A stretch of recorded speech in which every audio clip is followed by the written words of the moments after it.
This is the DRS train. A pinch of one-lap pace, a sprinkling of wet weather grip, and stir in the late braking. Bake at 300 kilometers for 90 minutes, repeat 105 times if necessary, and you've got a winner. I'm Peter Brook. I'm joined by Nedzo's F1 Gridbox and A Shields Pussy, and you're listening to the DRS Train podcast.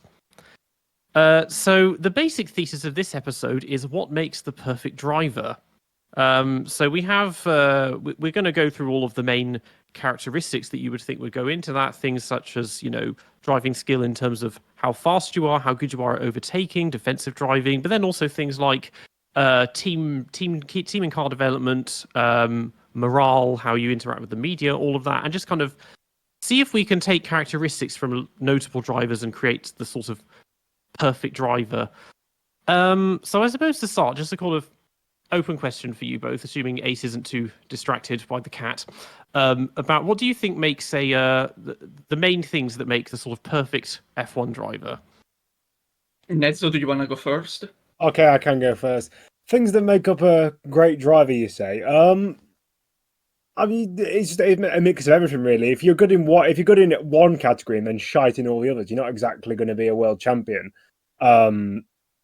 Just ask Kamui Kobayashi. But I think it's going to be good to be able to take all of the drivers and obviously be able to put them all in a category. And we might see some repeats, and that could potentially give us an insight into the greatest. Because if you have a certain amount of categories and you've got someone who's in half of them, or at least in shout for half of them, then you've got to at least consider them as one of the best. I also very much agree on the fact that they need to be good also elsewhere. A nice way I found to explain it is that the perfect Formula One driver doesn't do Formula One. He also does endurance, other categories. Now there's Formula E. Honestly, I don't have much of a high esteem for Formula E, so the other option would be either you go on the other side of the ocean and do something American, or you do rally, and that is completely other different pair of shoes. So I really don't expect much from rallying. So really, I expect them that if they go to endurance, they do really well. And so the perfect Formula One driver doesn't do Formula One, because if you just do Formula One, it's not really enough, in my opinion. I mean, okay, well, that rules out basically every driver from the past 15 years then. Yes, in the modern age, that kind of versatility and adaptability, it's not that they can't do it, it's more that they're not allowed to do it, because long gone are the days in the 50s and 60s where people did F1, but then they did everything else on the side. I mean, the most obvious example of this is Jim Clark, who every single weekend was doing something, because Formula One World Championship events, there was only 7 or 8 of them a year, so that didn't take up much time. But on top of that, he was doing British saloon cars, they were called at the time, the Tasman Series. He would do Indy as well. I mean, in 1965, he won 4 separate championships. These days, doing that in tandem with Formula One doesn't exist really, unless you're Fernando Alonso or Nico Hülkenberg, who've both done Le Mans. Fernando's tried Indy, hasn't worked out. Now, we have seen drivers who maybe a lot of drivers who were basically average in Formula One, but have turned out to be quite good in Formula E, IndyCar, or in WEC, but that's after doing it. But we haven't seen, for example, the likes of Hamilton, Vettel, Verstappen, people like that attempt anything else. I think in Verstappen's case, he's actually contractually not allowed to, because they're worried that if he's not allowed to do anything that would cause a risk of injury, and jeopardize his F1 campaign, I believe. I put it. Okay, go on, Ned. So I was about to say, I think that's a shame, especially in Verstappen's case, because we know from his iRacing escapades that he can do GTs. He's even tried what's it called, super speedway racing in NASCAR and truck racing. It's really interesting, especially in Verstappen's case. As you said, I think they are able to do it. But most of the ones, because there have been a couple other outside of likes of Hulkenberg and so, who have done it. Obviously, Juan Pablo Montoya came over from the American scene and did F1 and did a couple of other things. So he's kind of done the reverse of F1 driver who does other things. He's kind of an IndyCar driver who does other things, and that just happened. One of those just happened to be F1. Same with Jacques Villeneuve, people like that. It's an interesting one. Obviously, back in the 50s, 60s, and 70s, there was just less going on, so you could do that. And there was also a lot of, like, nowadays in open wheel and in endurance racing, the two big events are the Monaco Grand Prix and the Le Mans 24 Hours. Whereas back in the 50s and 60s, you had the Mille Miglia, the Targa Florio, you had all of these different like road races which were considered iconic because of how tricky they were. And I'd argue at the time, probably, Monaco probably had the biggest precipice on the F1 calendar. But, like, for example, the Nordschleife, you could argue, was just as big in terms of, like, skill and who wanted to win it and how. Like, stuff like Monza and even Silverstone at that point, because of how basic the track layouts were, probably weren't up there because, especially Monza was just who can slipstream the best. Yeah, I mean, the Nürburgring, the Eifelrennen was a pretty big race. There was 1,000 kilometers of Monza. That was another big endurance event. I mean, there's all these other stuff which these days they just don't do, whereas back then everyone could do it. And that's why it's always interesting. It's hard to. There are some drivers where we've become so conditioned to seeing them just do F1. It's hard to envision them trying something else. I mean, Lewis, for example, it's hard to imagine him attempting IndyCar or WEC or anything.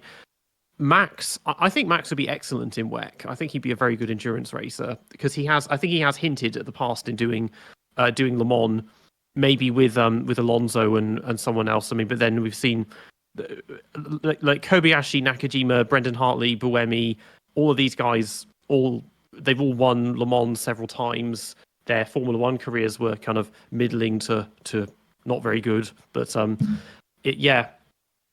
that adaptability is quite important.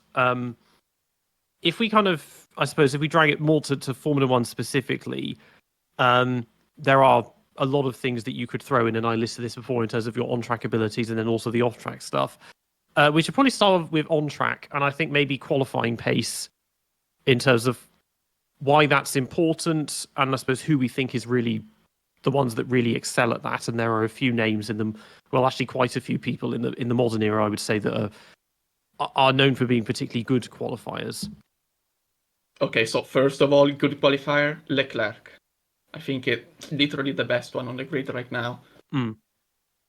I'm trying to think of ones from yesteryear because there's a couple I have in mind. Obviously, I think one that glaringly obvious. I think he was the thumbnail of your qualifying championships video, Peter. Is Senna. Mm-hmm. He has to be up there. I think we've got people like Fangio. Fangio, I think in 90% of his starts he was on the front row.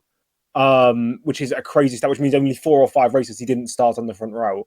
That was another one, especially considering, although he was in the best car for his entire career, pretty much, he was in 3 or 4 car teams. So, admittedly, by front row starts, I mean actual front row starts in nowadays, because back in the day you had 3-2-3-2 grid formations. So technically the front row would have been 3 drivers instead of 2. But I think in terms of modern, he qualified in the top 2 90% of the time. Another one, I think, because basically the great, in my opinion, because people talk about Jeddah 2021, Max before he binned his lap, Hamilton Singapore 2018, which wasn't actually that good, and a couple of other laps as kind of Monaco 1988 as kind of the pinnacle of F1 qualifying laps. But for me, none of those even come near to what Jackie Ickx did in the 1967 German Grand Prix at the Nordschleife. He qualified 3rd in an F2 car. And I think, although, yes, you can't use just like one example to say he's the best qualifier of all time, I think he also has to be up there because he was quite an underrated qualifier, especially in the wet. Yeah, I mean, I think most of the top drivers are good qualifiers. There aren't many where you would say they're noticeably bad at it. I mean, one example, I wouldn't even say he's bad, but it's just that he didn't care, was Prost, because he didn't, like, he was obviously a perfectly good qualifier. It's just that he'd set his cars up for race pace and to be good on the tires, good on fuel management, all of that. So he if he wanted to qualify well, he could have, but he still got like 30 odd pole positions in his career or something. And in the same way that someone like, dare I say, Kimi Räikkönen is an excellent qualifier, but he doesn't have that many pole positions, which admittedly maybe because whenever he had good cars, he had to race against Schumacher, and then he spent the rest of his career in crap cars, or as Vettel's teammate, who was an even better qualifier. Yeah. There are just kind of examples. Again, yeah, there are some examples. I suppose another one that isn't brilliant in qualifying generally is Alonso. He has a tendency to be insane in Q1 and then just completely throw it in Q3. And he likewise has about 20 pole positions, something like that, 2025. So not a huge amount. Yes, so there is a bit of a discussion to do. So first of all, we forgot another excellent qualifier, Jarno Trulli. Mm-hmm. That guy was phenomenal in qualifying, it appears. And then as for, there's a different discussion to be made for raw one-speed pace, how fast you can go on a lap, maximum potential, and then quali pace, which is a big difference because it has to suit the format, and it needs just more than sheer speed. It needs adaptability in case the conditions change during the session, and in case of a wet quali. And if we have a wet quali, clearly it is no longer raw one lap speed, but it is coupled with the wet weather skill. And then there's the consistency, because that's I said Leclerc at the beginning. Leclerc has the best raw one lap pace, but then he isn't consistent. He's starting to become, but for so many years, I think he made mistakes fairly often. And so if we look at one lap pace, yes, Alonso doesn't make it, and Raikkonen should have more poles, but he also had to take engine penalties. We shouldn't forget that.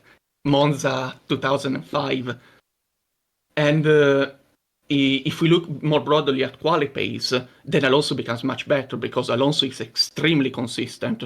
His raw speed isn't at the level of the greats, but not even the greats can deliver on their maximum potential as much as Alonso can do. Yeah, I'd agree with most of that. Going back to Peter's point on Prost, I think the biggest example of Prost setting his car up for the race was 1990 Mexico. I think he came from like 13th or 10th on the grid or something to just win, because he'd set up his car for the race. And yeah, this is part of the reason why, although Senna was definitely better in qualifying, people make it out like Monaco 1988 being 1.4 seconds ahead of his teammate was just the norm, and that Prost was nowhere in qualifying. But actually, most races he was within 2 or 3 tenths, which, considering he often set his car for races, I think that's pretty level in terms of qualifying performance. Another driver, if we're going to, because obviously we're creating the greatest F1 driver ever, something that we haven't considered yet is choosing drivers' best seasons to because you were talking about Raikkonen, for example. Before his first retirement, he was, arguably, if not the best qualifier on the grid in some seasons by an absolute stretch of a margin. But afterwards, it was as if he changed his driving style from pure speed to pure consistency. He went from being aggressive and really good at one lap pace to being kind of a smooth, calm, collected driver. Whether that was just with age or whether that was because he'd done rallying and all that sort of other stuff, and he had to learn how to manage the car. But if we're going on drivers in particular years, another one I'd throw in the hat, because obviously we've got, like, for example, with Jarno Trulli, you'd probably say 2004 with Renault, because he was underrated before he got binned off by Briatore. I'd say 2012 Pastor Maldonado has to go in the ring, because some of his performances in that Williams, admittedly, yes, he did bin it occasionally, but to get on pole in a Williams, which was, I mean, it's got 8th in the constructors' standing. I don't think it was the 8th quickest car, but it definitely wasn't in the top 6. I'd say it was probably 7th quickest. I think when you get to the Saubers and stuff that got podiums, you're starting to think. But yeah, I think Maldonado, he got at least 5 or 6 top 5 qualifying performances. Singapore, Valencia. I'm not sure where he qualified in Australia when he was going to get 5th before he binned it, but he was very quick, and I think that he's quite underrated in that regard. Yeah, I mean, I'm looking at some of the stats and some percentages for pole positions. I mean, we mentioned Prost. It was 33 poles he got. That was 16% of his races. That's still not bad. I know, it's still pretty decent. I mean, it's not that from the top 10, the lowest percentage is actually Nico Rosberg on 14.5%. Again, he had 5 years in an average Williams, but or 4 years in it. But but then Jim Clark has, like Prost, has 33 pole positions, but that's 45% of his races. So it's and we said Senna 40% of his races were from pole, Fangio 56%. So these are the ones that are like really, really, really high up in terms of stats. I was going to say another interesting one. A driver who you wouldn't expect. I mean, actually, if you know F1 history, you don't expect it. But another driver who most people outside of stats nerds wouldn't expect to have a lot of pole positions. René Arnoux. he had about 25 pole positions. And yes, now I'm pretty sure we all know that he was in a turbo Renault when the turbo Renault was the fastest qualifying car, but just blew up in the races. But I think that Renault was only, I think, from about 79 to maybe 82, 83. I mean, he'd gone to Ferrari by 83. But he had about a 3-year window where he could have got pole positions. And considering it was only 15, 16 race seasons, he got half the pole positions in that time, I'm pretty sure. I mean, his case is a more extreme version of someone like Leclerc, because basically what it was, he was basically a turbo engines can last at least 1 lap merchant. That was the thing. It's like, they'll do you great for 1 lap, but then they just won't last in the race, because he has 6 wins. I think it's 5 or 4. 5 wins from 25 pole positions or something like that, because they were just insane in qualifying turbo cars. That's not the case. I mean, with Leclerc, for the most part, it's not unreliability that's creating such an imbalance in his pole to win conversion ratio. There's lots of other things going on there, which I think we'll get into later. But I mean, Ace mentioned the difference between quali and 1 lap pace is that, because with qualifying you have to consider your in and out lap, and maybe not the out lap, but maybe not the in lap, but the out lap in terms of actually getting the tyres ready and set up and getting a feel for the conditions and timing when you go out, and that's more of a team thing, because the qualifying formats have changed countless times in Formula One. The current system is a very good system that we've had since 2006, but before that we used to have this aggregate qualifying, which everyone hated, and then there was the one that you got an hour to do 7 laps, 7 allocated laps, and before that it was just a free for all, just do as many as you can in the time provided. Now it is more strategic, because it's factors on when you go out, when the track conditions are working, especially in changing conditions. That's really important. It's also, it's hard to forget just how hard it must be, because this is when you're really on the limit, and you can see just how much faster they are in quali than they are in the race. And Monaco especially is a circuit where this is really important. And we mentioned Trulli, and Trulli has this. It's hard to think of somebody who has a stronger imbalance between their qualifying pace and their race pace, because his race pace did not exist. But he took his first pole position in Monaco, and that was where he took his first win in 2004, because that's a circuit where you can hold people up for the entire race if you have to, as Leclerc showed this year. That's the circuit that really matters. Elsewhere, in the modern era, it's important in a lot of places because the cars are so hard to overtake one another. But it's a big skill. Yeah, going back to that Trulli point, because yesterday and the day before, for some reason I was really bored, and I decided to go on F1 Manager 24 and use a database editor to make a database about 1998, so it could just completely change all the drivers to 1998. So I had people like Trulli. Trulli was one of them, but we had like Schumacher, Hakkinen at the top. And with Trulli, I think I ended up giving him about 87 cornering and 88 braking. So like stats that were maybe 1 or 2 or 3 lower than the likes of Hakkinen and Schumacher. And then his other stats were in the 70s, because that's just how Trulli was. He was insane in qualifying. I think I've actually done a stat sheet. I would get it up if I had the time. But against Alonso in 2003 and the early part of 2004, he had a good measure on him. I think it was at least 2 or 3 tenths in qualifying. I'm not sure if fuel. It wasn't until like the late 2000s where fuel loads started to play into qualifying. But yeah, he had an easy measure of Alonso in qualifying, even if not so in the races. Do we move on to weather mastery, wet weather mastery, because that still links to qualifying? So, who do you think were the best wet weather qualifiers? I'm thinking of Michael. Yeah, Michael, Yeah. Senna, definitely. Lewis, probably. I mean, these Max. I mean, again, that kind of lines up with the best just wet weather drivers. I'm trying to think, because Vettel again is one of the good wet weathers. I should know this. I'm trying to think of pole positions he got in the rain. China 2008. Monza, his first one, of course. Monza 08.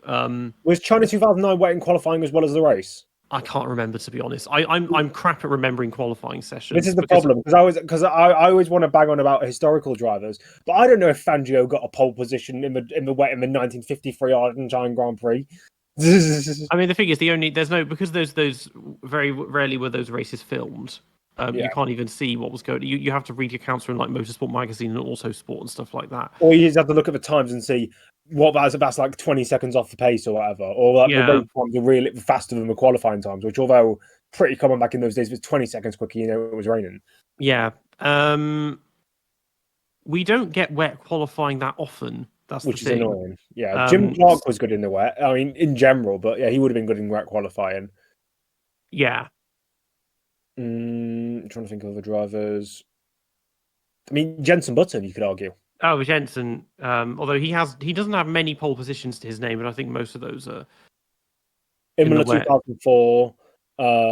Australia 2006. Australia 2009. Malaysia 2009. 2009, yeah. Probably Turkey 2009, not Bahrain. I think he had Spain. He had Monaco, surely. He would have had Monaco. He didn't have anything else for the rest of the season because Braun just checked out. In 2010, he got pole. Australia? No, that was Vettel. Okay. We'd have to get Wikipedia up or something. I can't do this from memory. I can't do qualifying stats from memory. Yeah, I tried to look on Wikipedia, China 2009, and both the English and Italian version don't have any comment. They just show you the times. So, but you can work out from the time. If the times are like over 2 minutes, then it's obviously wet. It's a 1:35. 35. Oh, that's dry. Yeah, 35. I always said 55. I've brought up my qualifying championship video because you mentioned about Trulli. In 2003, he got 33 points and Fernando got 55. So Fernando, 2004, Trulli got 46 points to Alonso's 59. To be fair, though, they weren't like because we're using the point system from the time, so 10-8, 10-8, 6-4, 3-2-1. Okay, scratch that. I'm reading the wrong column. That's their race points. Oh, never mind. God. Okay, in that case, yeah. So 2003, Alonso 45, Trulli 51, and then 2004, Trulli 53, Alonso 54. So, although to be fair, Trulli did miss 2 races at the end. So pretty even. But yeah, it sounds like basically he did have the edge on qualifying on Alonso just. Yeah, so I was looking here on I don't know the English, on the Italian Wikipedia about the qualifying session for China 2009, and so I imagine for also other races, there's the mass of the car, the weight. So Vettel qualified on pole with 644 kilos. Alonso was second with 637. Weber 646.5. This is extremely cool. Well, yeah, English Wikipedia doesn't show the weights. I mean, this is the whole thing. Qualifying in that period, you can almost write it off, to be honest, because it was all based on race fuel instead of actual pace. So, and you just know if they bring back refueling, they'll bring that rule back as well because they can't ever do anything right in the FIA. I've just realised. I've just gone back. I've just quickly gone to my stat sheet while you two were talking, and actually, through 2003 and 2004, on average, let me just double check that I was correct in thinking that. So, on average, through 2003 and 2004, admittedly, because I'm doing it from Alonso's perspective, so it does have Villeneuve in the last couple of races of 2004. But actually, Alonso was 0.05 and 0.06 seconds faster than Trulli in 2004 and 3 in qualifying. Somehow, I don't know how on average he was slightly better. Maybe it was the case that Trulli did beat him more. I think if I can just quickly have a look at the stats again, I think it was the case. Oh yeah, he was behind in position on average, but ahead in terms of actual qualifying time. So that means that when he did beat him, it was by a considerable margin. But when he didn't, Trulli was getting the more positions because he was considered like more consistently better. So to broaden this out a bit. Even when I mentioned the stats before, on percentages, the highest by far is Fangio at 55% of all of his races. Lewis is currently 5th on 29, just under 30%. That no doubt will go back to 2021. That would have been quite a bit higher, but he's lost. Probably about 35, maybe 30. It probably was about 35. Max is only on 19.7%. But then you've have to remember he didn't get his first pole position until 2019. Yeah, he was. I don't know how. It took Max a long time to really get going when it came to qualifying, and it took forever for him to get his first pole position. When did Ricardo getting regular pole positions at that time? Do you remember? He was getting more than Max. He was often stealing them from Max at the last second, which he did in Mexico a couple of times. And I think Monaco 2018, obviously. I think Mexico 18 was. I think he beat him by what 1,000th of a second or something, or 2019. Monaco 18. Well, Max crashed in FP3 and then didn't qualify. The pole positions that Verstappen didn't get. That's the thing. Yeah. Ricardo. Well, the thing is, he wasn't getting pole positions either because Red Bull was getting all of them. He didn't get any in 14, 15, or I don't think he got any. He didn't get any in 16 either, except Monaco. Actually, assuming he did get it in Monaco. So for Mexico 2018, Ricciardo does a 759, Verstappen a 785, so 26 thousandths of a second. Okay, yeah. Because I think the year after that was when Max had pole position, but because he didn't slow for the yellows and Bottas crashed, he got the penalty. Something of that nature. But I think Max is still up there, regardless of the stats, because we know that the stats don't really tell the whole story. Because he did spend I'd argue that up until 2021, he wasn't. You can't really expect him to get pole positions. If you go from 2019 onwards, his percentage is probably more like 40%. If you just write off the first 100 races he did, that's kind of how it is. But it's still above Vettel, to be fair. I mean, Vettel's on 19%, and Vettel, well, for the most part, had good cars his career. But again, even though he was dominating quali in his Red Bull era, he still had to go through the Mercedes era where they were just getting them all the time. I always considered Verstappen a far better racer than he was a qualifier, because I consider Max like a less extreme version of Alonso. So Max's strength is never qualifying unless it is wet, and then he does a much better job in the races.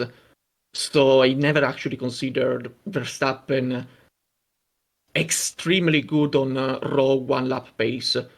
I consider Leclerc definitely better, but also Senna and Hamilton.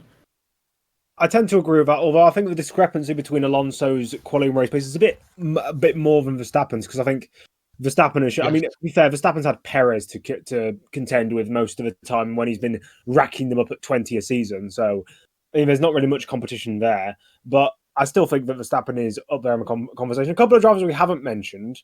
You could talk about the likes of Nigel Mansell, Mika Hakkinen, those kind of guys who, again, although their times in the spotlight were a bit less, especially with Hakkinen, he only had about 5 seasons where he was really super competitive.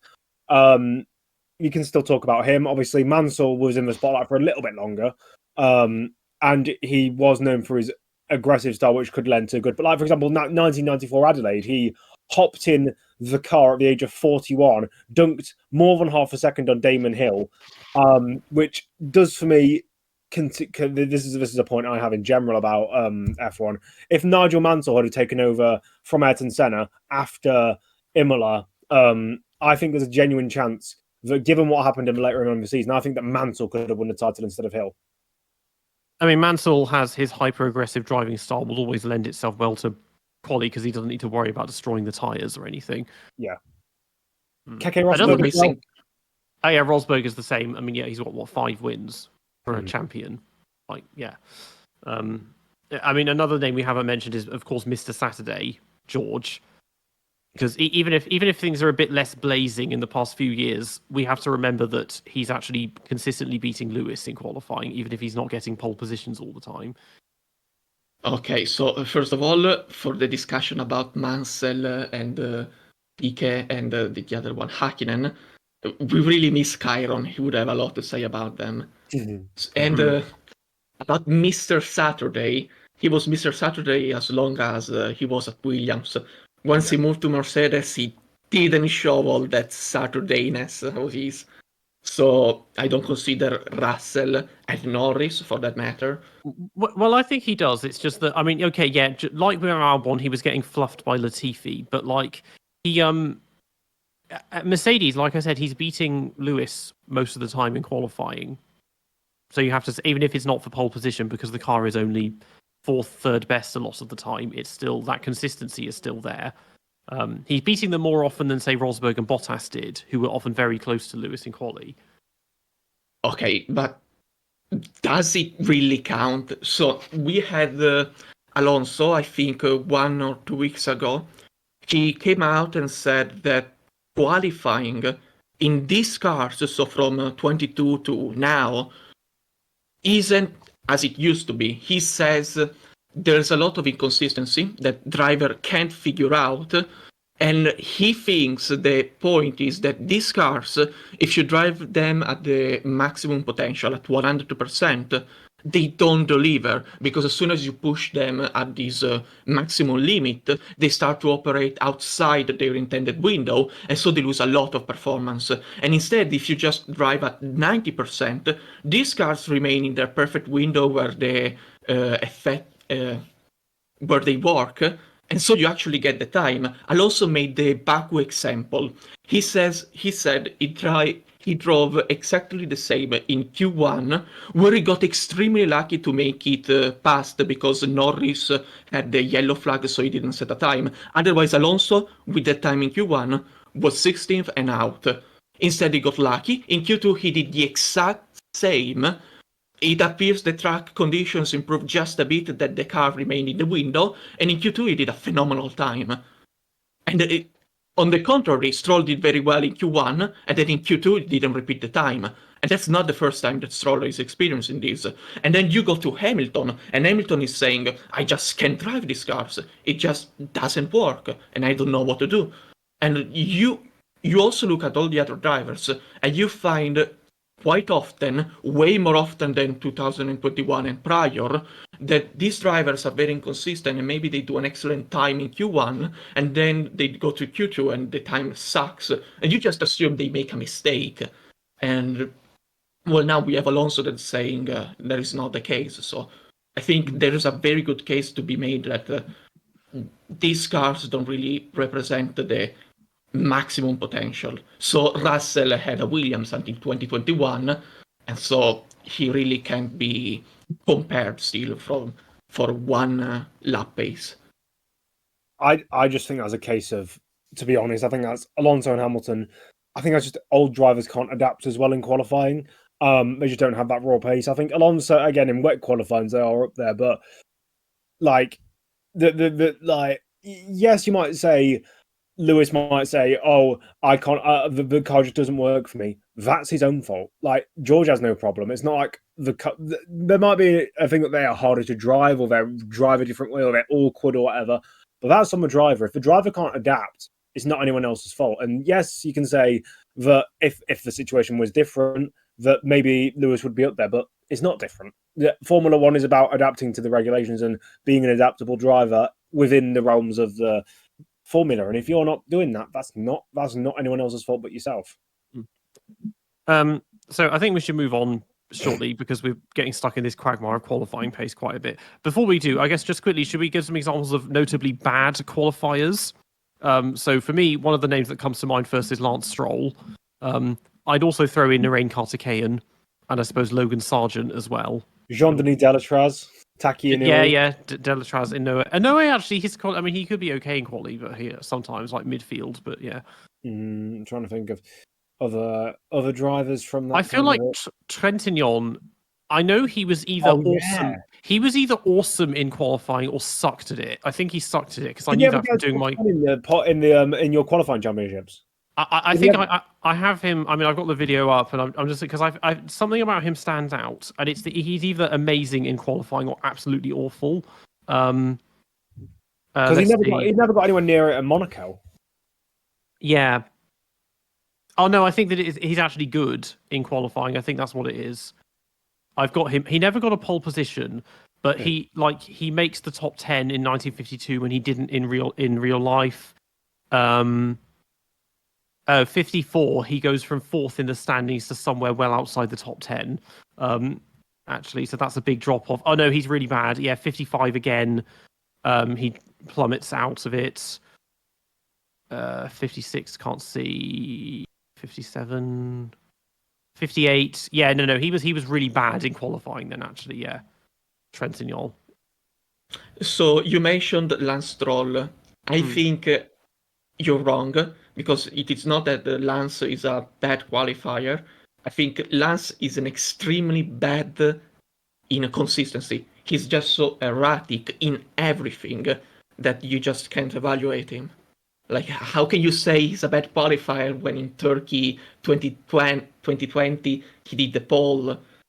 At the same time, you look at so many other qualifyings and just all over the place. So I think the problem with Lance Stroll is just he's so erratic. Yeah. If we get to the point of a driver consistency, I'm immediately gonna say Lance Stroll is the worst consistent driver. That is the most erratic. Hmm. Mm. Okay, Right. but yeah, let's move on to race pace because that's the real bread and butter of being a driver and where everything counts. So we can look at there's factors such as general race pace, tire management, defensive skills, braking, overtaking, all of that. I mean, drivers that stand out in terms of general race pace, the really obvious ones are people like Hamilton, Vettel, Verstappen, just the kings of leading from the front and setting consistent Schumacher, laps. Schumacher as well, of Fangio. course. I mean, to be honest, all of the greats are very good at this. Yeah. Maybe not Senna. He was better at. He preferred to do. He was more of a fighter and would kind of climb through a lot and Yeah. wasn't so easy on the tires. Prost. So Prost would be good at that. Yeah. But so you got things like that. Defensive skills. Alonso is very good on defense. He knows how to put his car where. Kobayashi, excellent overtaker. Yeah. Tire management, Checo, apparently. Not that you would know from how he drives these days. People like that, yeah. Kobayashi was actually who Checo learned all his tire management from. So you know, because back in the day, Sauber used to back in the days of the 2012 Pirelli, not the ultimate cheese tires, but not very good tires nonetheless. They always used to run like one stops and stuff, and it helps them. Like I think most of Perez's like Sauber podiums and Kobayashi's one in Japan came because they took a strategy where they stopped one less time than everyone else. They I mean they put too many eggs in one basket because they did say they would deliberately sacrifice qualifying and just set the car up for the race, save tires. The issue that Kobayashi had is that he had to spend the entire race tire saving so that the tires were really good at the end, that he could make these big surges and pass everyone else, because otherwise the general race pace just wasn't there. I think Alonso is also excellent race pace, mostly because he's an excellent tire manager. And then obviously that helps. And more often, what you don't get is race pace mixed with racecraft. And so Alonso just shines very much in the races. And so if instead he's just leading from the front, I think Vettel and Hamilton are just incredible. The sheer race pace. But there are many greats that it's not just the sheer race pace, it's also that in the races they can do excellent. Michael Schumacher, Hakkinen was very good in the races, and just wanted to add that. Yeah, I mean Schumacher and Hakkinen are always pushing each other way out over the horizon ahead of everyone else, and yeah, Schumacher known especially for being able to do like 20 qualifying laps in a row. Which these modern drivers probably could do that if they had to, but they because of the way the tires operate, they just don't. It's not a good idea to. Yeah, I'd say the one thing about Hakkinen, the only caveat to his race pace is 1999 because he just kept crashing. Like he crashed out of a lead about 3 or 4 times. Yeah, I mean that's I don't think that's got anything to do with race pace. That's more of a mental strength sort of thing, and that's another thing to discuss at some point. These are the ones that really stand out there. I'm trying to think of drivers from a bit further back that you would say. Obviously, Fangio is excellent, and the older guys, Clark and all of them. Lauda could be hyper aggressive when he needed to. Scheckter is an interesting one because he evolved. He was very erratic and crash prone, but then he got to a point where he had to. He drove a lot of cars that tended to break a lot and were very fragile, and he would kind of nurse them and kind of really take care of them and stuff like that, and that worked pretty well for him compared to Villeneuve, who had just had no chill. That managing cars to the end was a trait that I think Fangio had because I've got a stat sheet that talks about all the different drivers' retirement percentages, and with the drivers in the 50s, it wasn't as bad as in the 60s or 70s because they didn't have turbos, they weren't trying to make the cars super light and super nimble and agile. They were built a lot better, I think, actually. But most of the drivers from the 50s and 60s, from the 50s especially, were like 50%, 60% in terms of retirement rates, and for like they were retiring pretty much once every other race. But Fangio had a finishing record of 86%. He had really high. He was like he'd maybe lose one race a season. He knew how to take care of the cars because he knew that they would fall to pieces if you so much as looked at them. Yeah, that I think has to be considered in that kind of vein. Mm. So, Peter, you mentioned Jody for race pace, but did we talk about Gilles for quali pace? We didn't, but we probably should. Yeah. Yeah. So, what? How many poles does he have? It won't be many. I don't think he has more. He definitely doesn't have more poles than race wins. I don't think he's only got 2. Exactly. I don't really think. Wow.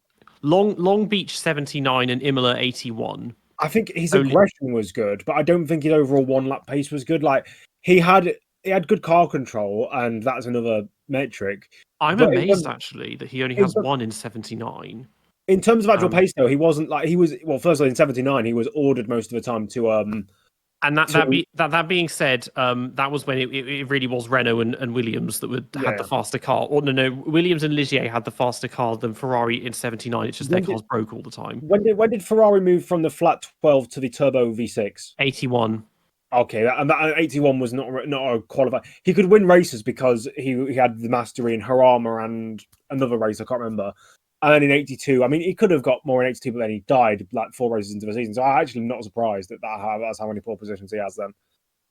Yeah, it's really that's the issue with this generation is there's such an imbalance in the car designs and the reliability that it's really hard to measure quality pace properly. And also the gaps were so big, especially in the 50s. I mean, there were literally minutes covering people at the Nürburgring. Yeah, there was one that I remember because I remember doing a video on a long time ago now on Ferrari's dominant 1952 and 53 car, and I think it was at Silverstone or Spa? I think it was Spa, where the fastest non-Ferrari car was 12 seconds off the pace of Ferrari's pole time at Spa, which was admittedly like a 3-minute circuit, but still, it's a massive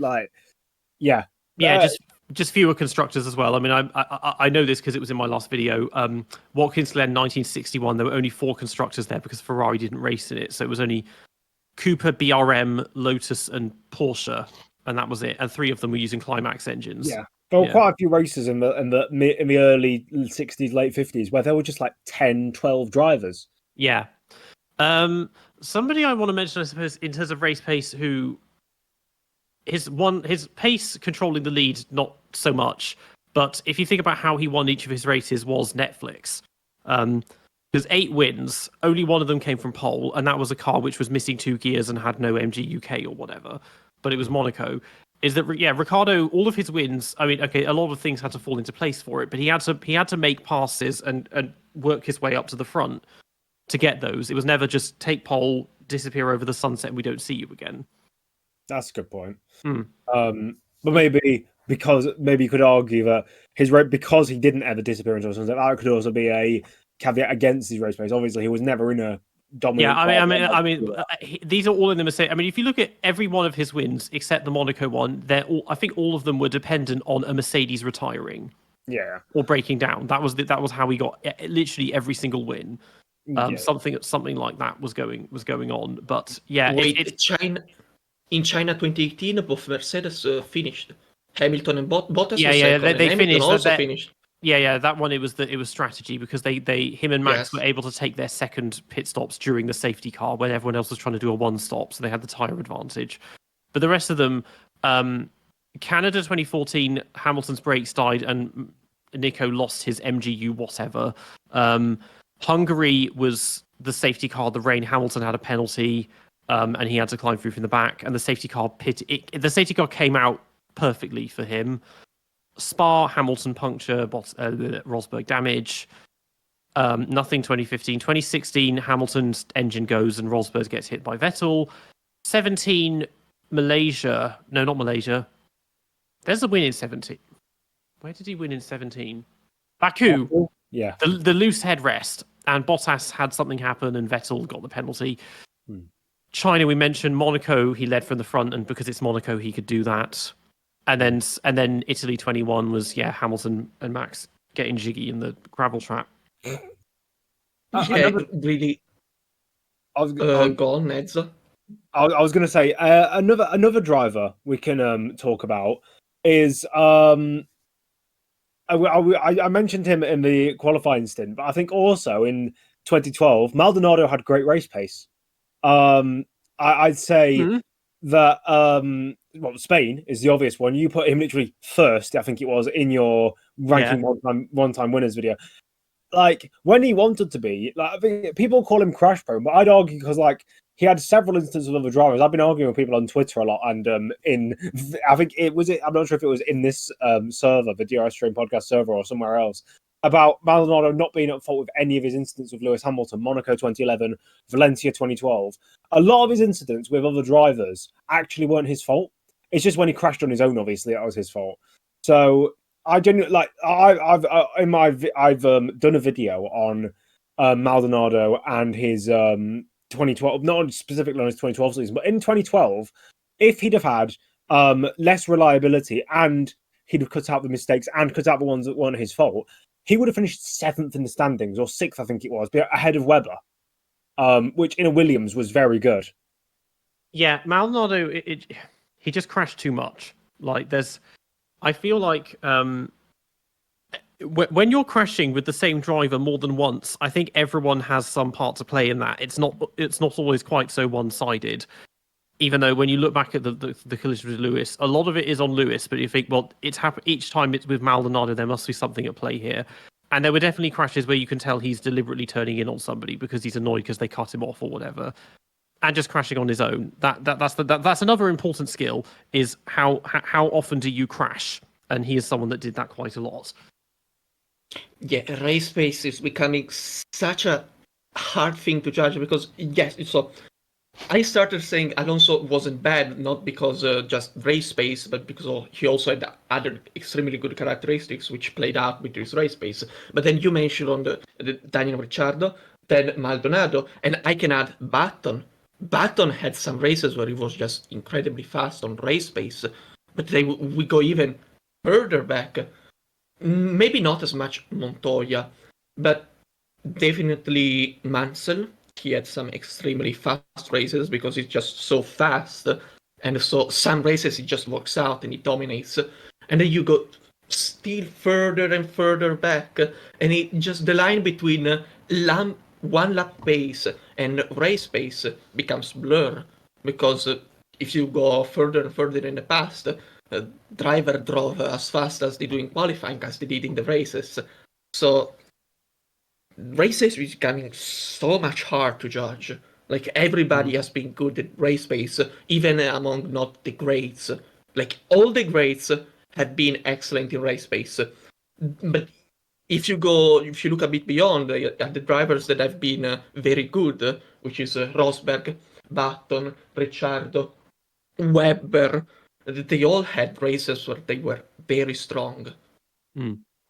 I wouldn't mind actually taking a look at Button more specifically, because he's actually a very unique case study in terms of driver skill, because there haven't been many other drivers like him, in that he was amazing in some areas and then just fucking awful in a load of others.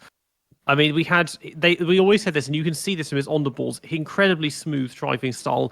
He was always really, really good in changing conditions. When it was like bone dry or sopping wet, he was just like anyone else. But it was that marginal transition point. He always read it really well. He always knew when to pit. But then he wasn't the best qualifier in the world. And there were so many races, against Lewis especially, where he just forgot how to drive when it was all just normal conditions and there were no safety cars to take advantage of.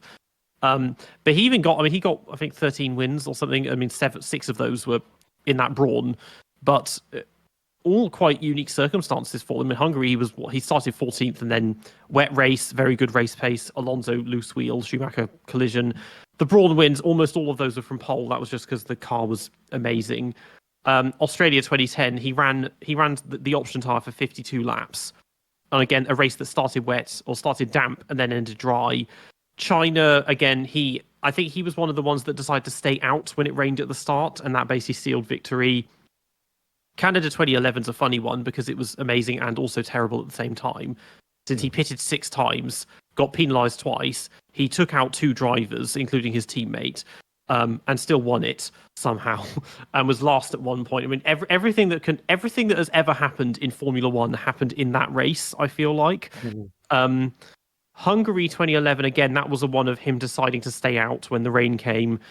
Japan 2011, well, Vettel knew he only needed 1 point to be champions. He's like, why bother going for win? Australia 2012, just better car. Spa 2012, Grosjean takes everyone out at the start, so that's a free run. And then Brazil 2012, again, changing conditions. Him and Hülkenberg were almost a minute ahead of the field at one point when they decided to stay out when everyone else pitted for inters. It's that sort of thing. He seemed to have a way of making slicks work on damp tracks. A bit of trivia about some of those races. So Hungary 2011, I'm pretty sure, has the most pit stops of any race in F1 history at 88. So each driver on average made about 4 pit stops during that race. So there's high tyre wear and then the rain as well. Yeah. But yeah, I think Button's race pace was a bit, especially with dry, was under. You talk about Australia 2012. I think the car was fastest, but I think that still, like, he beat Lewis on pure merit, and in Spa, I think also it was in the dry, and yes, he had. I mean, he still had competition. I think Raikkonen was up there. Can't remember who finished second in that race. Which race? Spa 2012, yeah. Vettel. I think Vettel. I mean, he was coming from the field, though, wasn't he? He started near the back, didn't he? Yeah, he started near the back, but then Grosjean and Maldonado just cleared the road for him at turn 1. So that that wasn't necessarily Maldonado's fault, that collision, but no, it wasn't. I don't know. Yeah. I think to be honest, well, he jumped the start, and that maybe distracted people. But no, really, that one was on. The whole thing was on Grosjean in that one. Yeah. I mean, according to, if we watched that XMATG video back in the day, apparently Lewis turned in on him. Yeah, but that was a classic.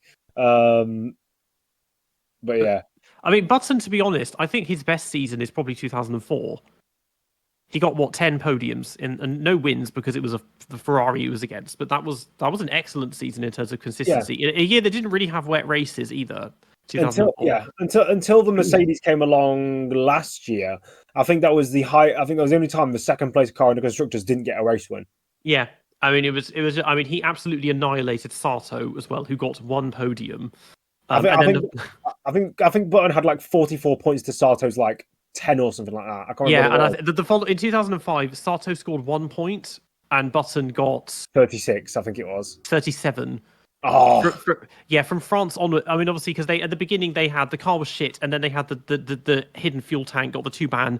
But then he got pole from Canada. Yes, he hit the wall, and then USA didn't happen. But from then on, he got points in every remaining race, and Sato got points once.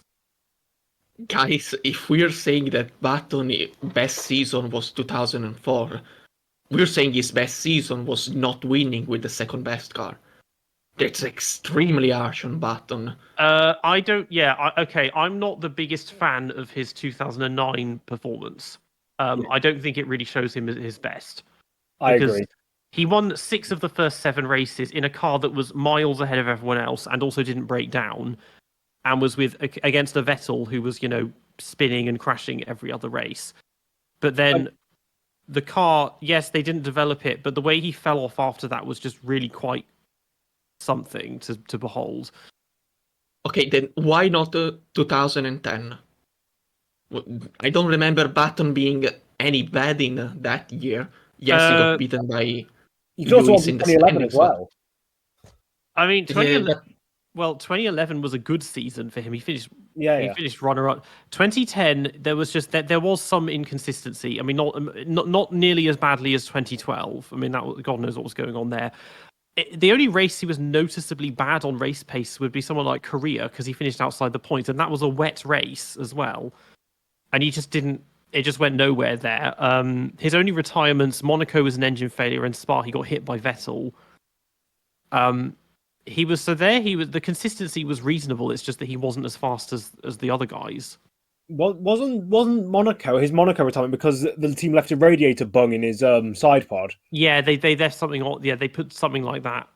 Did Yeah. it? I think There were races. I mean, Bahrain he was 7th, and Hamilton was on the podium. Malaysia he was 8th. Hungary he was 8th. That's not good. Those are not good results for a McLaren. he did have those races where he was just completely off the pace, kind of like Carlos Reutemann in a way, but most of the time he was consistent. I think 2011 was also one of his better seasons because he completely wiped the floor with Lewis, and he was second in the championship. I don't think that McLaren was, because obviously the Red Bull was miles clear of everyone else, so Webber should have been finishing second realistically. Yeah, I mean, he took 3 wins in 2011, to be fair, and I mean a lot of podiums. I mean, Lewis was driving like it was a demolition derby in that season. Was the Ferrari better than McLaren in 2011? Would you say? No. That they didn't have Ferrari. The only time Ferrari was good was at Silverstone when they banned off throttle exhaust and diffusers, and then Alonso won that race. I was at that race, and I don't remember any of that happening because the thing is, this is because this was like in the early days of social media. You're actually very disconnected about what's going on in the paddock, even though you're there watching everything on track. And so I didn't know they got rid of the diffusers and all of that. And that was why suddenly we had a Ferrari winning. But 2011, my God, that was bad from Button. Some of the races, I mean, Malaysia, Monaco, what the hell was that? Canada was awful. It was just, what is this? Silverstone 10th. From 2013 onwards, basically, it's just he wasted maybe not. I think it would have been like 32, 33. So he was just getting still in his time. Basically, from that then onwards is him complaining slightly less than Alonso about his lot in life and also not driving as well. Yeah. It was slightly off his normal pace. I mean, he had some good moments, like Austin 2016. He overtook like 10 cars in one lap. He was leading the opening part of Hungary 2014 before he made the wrong strategy call for once. And he could yeah. There was a good chance he could have because he retired in 2016, but there were rumors he was going to just take a sabbatical. Or it wasn't rumors. I think he said he was just going to take a sabbatical and then come back for 2018, but that never happened. I think maybe Monaco 2017 put him off wanting to come back. He qualified well. He qualified, I think, ahead of Van Dorn. Yeah, but then had to go to the back and then spent the whole race staring at Wehrlein's arse and then flipped him on his side. So, yeah. That's fair enough. I mean, I think he could have still competed. He would have only been like 37, 38, which in modern F1 isn't that old. Doesn't mean he could. He's the same age. He's only a year older than Alonso. So he theoretically, I think for him, he could have stayed until 2021 and then called it quits because we're going into a new era, or if he's really disgusted at what happened to Lewis in Abu Dhabi, I don't know. But that would have been, he would have retired at 41, which would have been perfectly reasonable. Same as Kimi. He could have easily stayed on in the same way that Rosberg could still be racing today if he wanted, but he's not. There's loads of people that could be. But this is the thing. Alonso is interesting in terms of longevity. He's showing that even with the modern cars, you can actually race for you can race and be competitive for longer than you'd think you can. So we're getting stuck on. I mean, we mentioned him. I'm trying to think of other drivers that we would say noticeably bad in terms of race pace and how they are in the races. I mean, we mentioned Delatrac, we mentioned Trulli.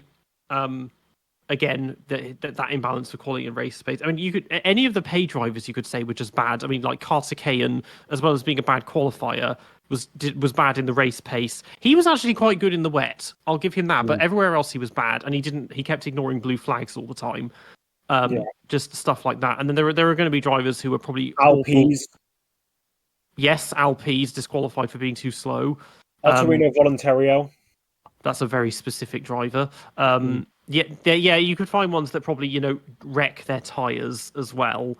Trying to think who off the top of my head, but they do exist. So I've got two things to say. So the first one is a question: how about some forgotten champions like were Farina, Phil Hill bad at race pace? No.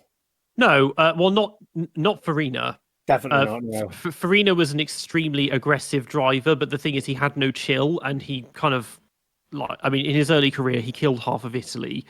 He caused a lot of accidents that involved, drivers dying and stuff like that. Just very reckless, which is very interesting. It gives you a good idea of mindset and mentality, I suppose, because to drive like he did in an era when it was so dangerous, and just keep doing that. And he survived his racing career, but then was killed in a car accident. Phil Hill was a very good qualifier. I think he got 6 pole positions in 1961, 5 or 6 consecutive pole positions. But his race pace, not so much. He was an excellent endurance racer. He won the 12 Hours of Sebring 6 times. He may have won Le Mans, actually, as well. But yeah, in Formula 1, he basically became champion because Von Trips died. But his race pace was not anything to shout about. I do think Phil Hill was the worst champion in Formula 1 history, but that's like saying I'm trying to think of you're the worst Ballon d'Or winner in history in football, for example. It's not exactly a bad. You're not exactly horrendous at what you do. You had the slowest 100-meter dash record. 100 years ago or something. Yeah. But another thing to point out, because you said that Farina killed a few people when he was driving. I think because there was a couple of ones in his. Are you talking about like his pre-war career there? There was an accident in the 50s, but pre-war he had races that killed other drivers and spectators. There was, I think it was Argentina. Yes, it was 1953. I think it was when he killed 30 people or something. I think it was 15. I think it might have been. It's something obscene. There was also the Fangio also had that when he was driving. He wasn't spectators, but when he was driving in, I can't remember if it was Turismo Carretera, which is the modern Argentine touring car championship, or if it was in one of the endurance races that he did. Like you never point to points. I think in the point to point, he crashed on like a hill or something, and it killed his co-driver. Yeah, I mean he was one of them. I mean he was for the time a very careful driver. Actually in Fangio in terms of both nursing the car but also not causing big accidents. Another one that was like that was Tony Brooks. Again, was very safety conscious, and he got 6 wins or something, which is not bad for the time. Dentist. Yeah, there's people. Yeah, there are. I mean, because when you say the thing is, listing bad drivers is that's about 75% of every driver could be counted as a bad driver. It's trying to find the good ones that were bad. That is kind of a hard one. In this sense, good ones are good drivers that were bad at something. I think Ascari makes it. In the sense, Ascari was an excellent qualifier, and as long as he was first, he had excellent race pace. But God forbid he lost that first place, he was just a bit more than average. Something seemed to work for him, having 1.5 liters instead of 3 liters as well. He did not enjoy the Formula 1 regulations, but Formula 2, he was on it. To be fair, Fangio said that Ascari was the only driver he feared. So whether that was a case of he's very aggressive or he's the only guy that can beat me, that was that. There's also a couple of drivers that that kind of lost their way in terms of race pace. Like, for example, you could say it's inconsistency, but Carlos Reutemann was very famous for the fact that he was either hot shit on a race weekend or awful. He did that. I think Caesar's Palace 1981 was a big example of that. Yeah, he qualified on pole, then ran to like 7th or 8th. Another and one lost the championship. Yeah, another one quickly was Nelson Piquet. In his later career, after San Marino 1987, he said that he could not lead from the front because he had no depth perception. So he had to just sit behind another driver and use them as a reference point, which is very scary if you have a driver in front. And just also wait for them to blow up, probably, and then take the win right at the end. But he again was one about this whole brain over brawn was how he framed it against Mansell that got him the title in 87. So Nedzo, you made an excellent point.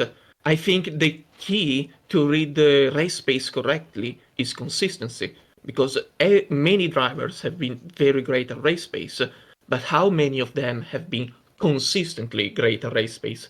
Because Daniel Ricciardo, Jenson Button immediately get disqualified if we think about consistently good race pace. I'm thinking also Webber gets disqualified because with the Pirelli struggled.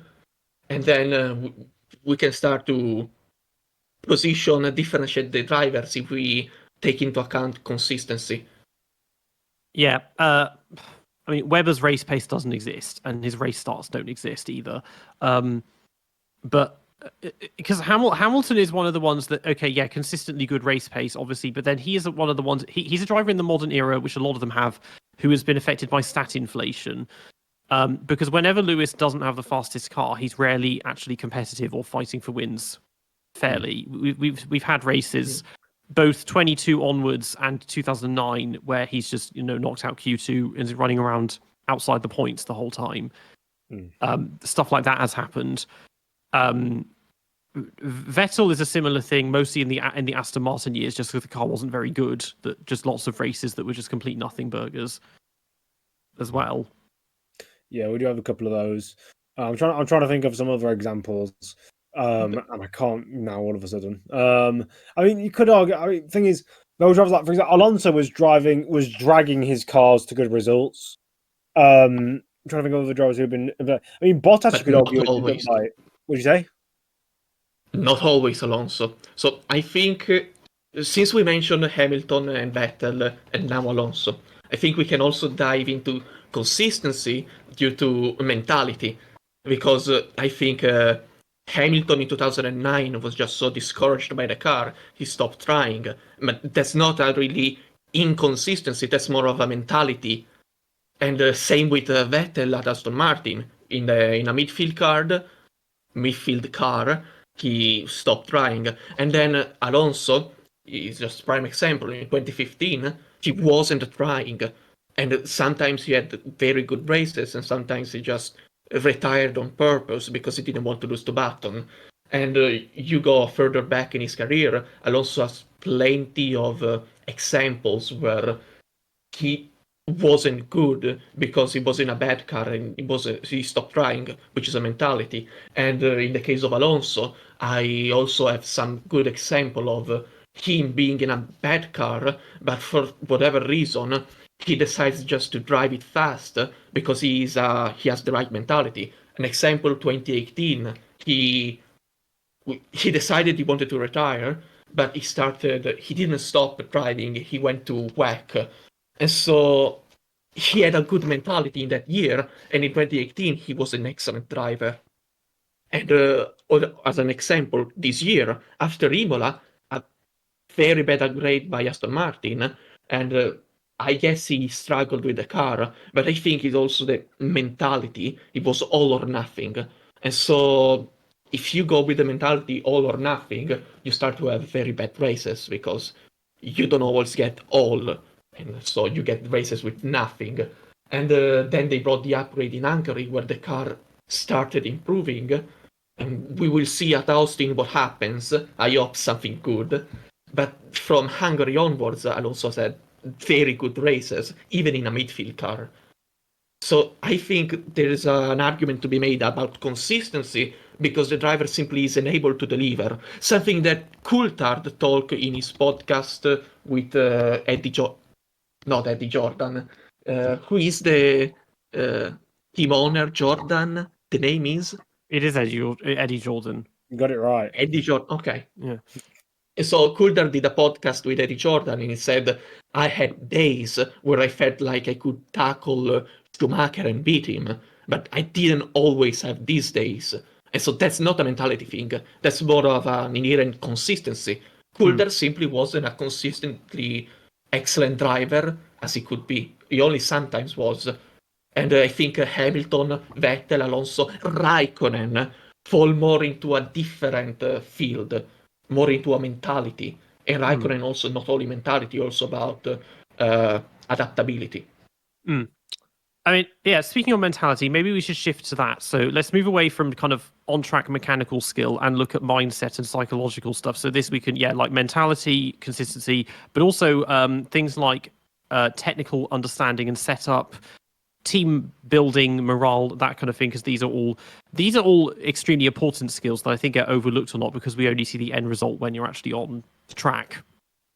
One driver I think we've instantly got to mention, we've just talked about him, is the dichotomy of Alonso. He's great at setup work, he's got a great mentality in himself, but he burns bridges more than any other driver in the modern era. He burned bridges at, I don't know if he burned bridges at Renault really, not in his initial stint, but he burnt bridges at McLaren. Well, it wasn't really, it's entirely his fault. It was both him and Lewis being really obtuse with each other.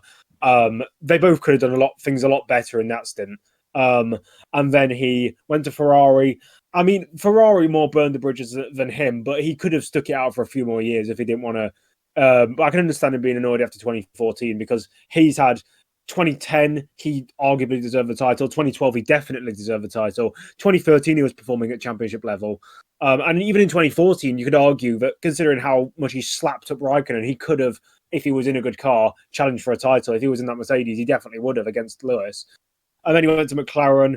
And the entire stint was just him complaining. I mean, rightfully so, but still, it's him complaining rather than actually trying to do stuff to make it better. Like they, yes, they got better in 2018, but they rapidly went up the field as soon as he left.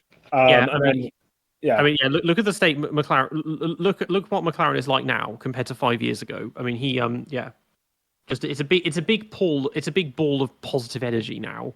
When it was really miserable. And it also, by extension, it basically ruined Stoffel Van Dorn's career because he joined at that time and had to deal with Alonso being a whiny bitch all the time. And who's a very good driver.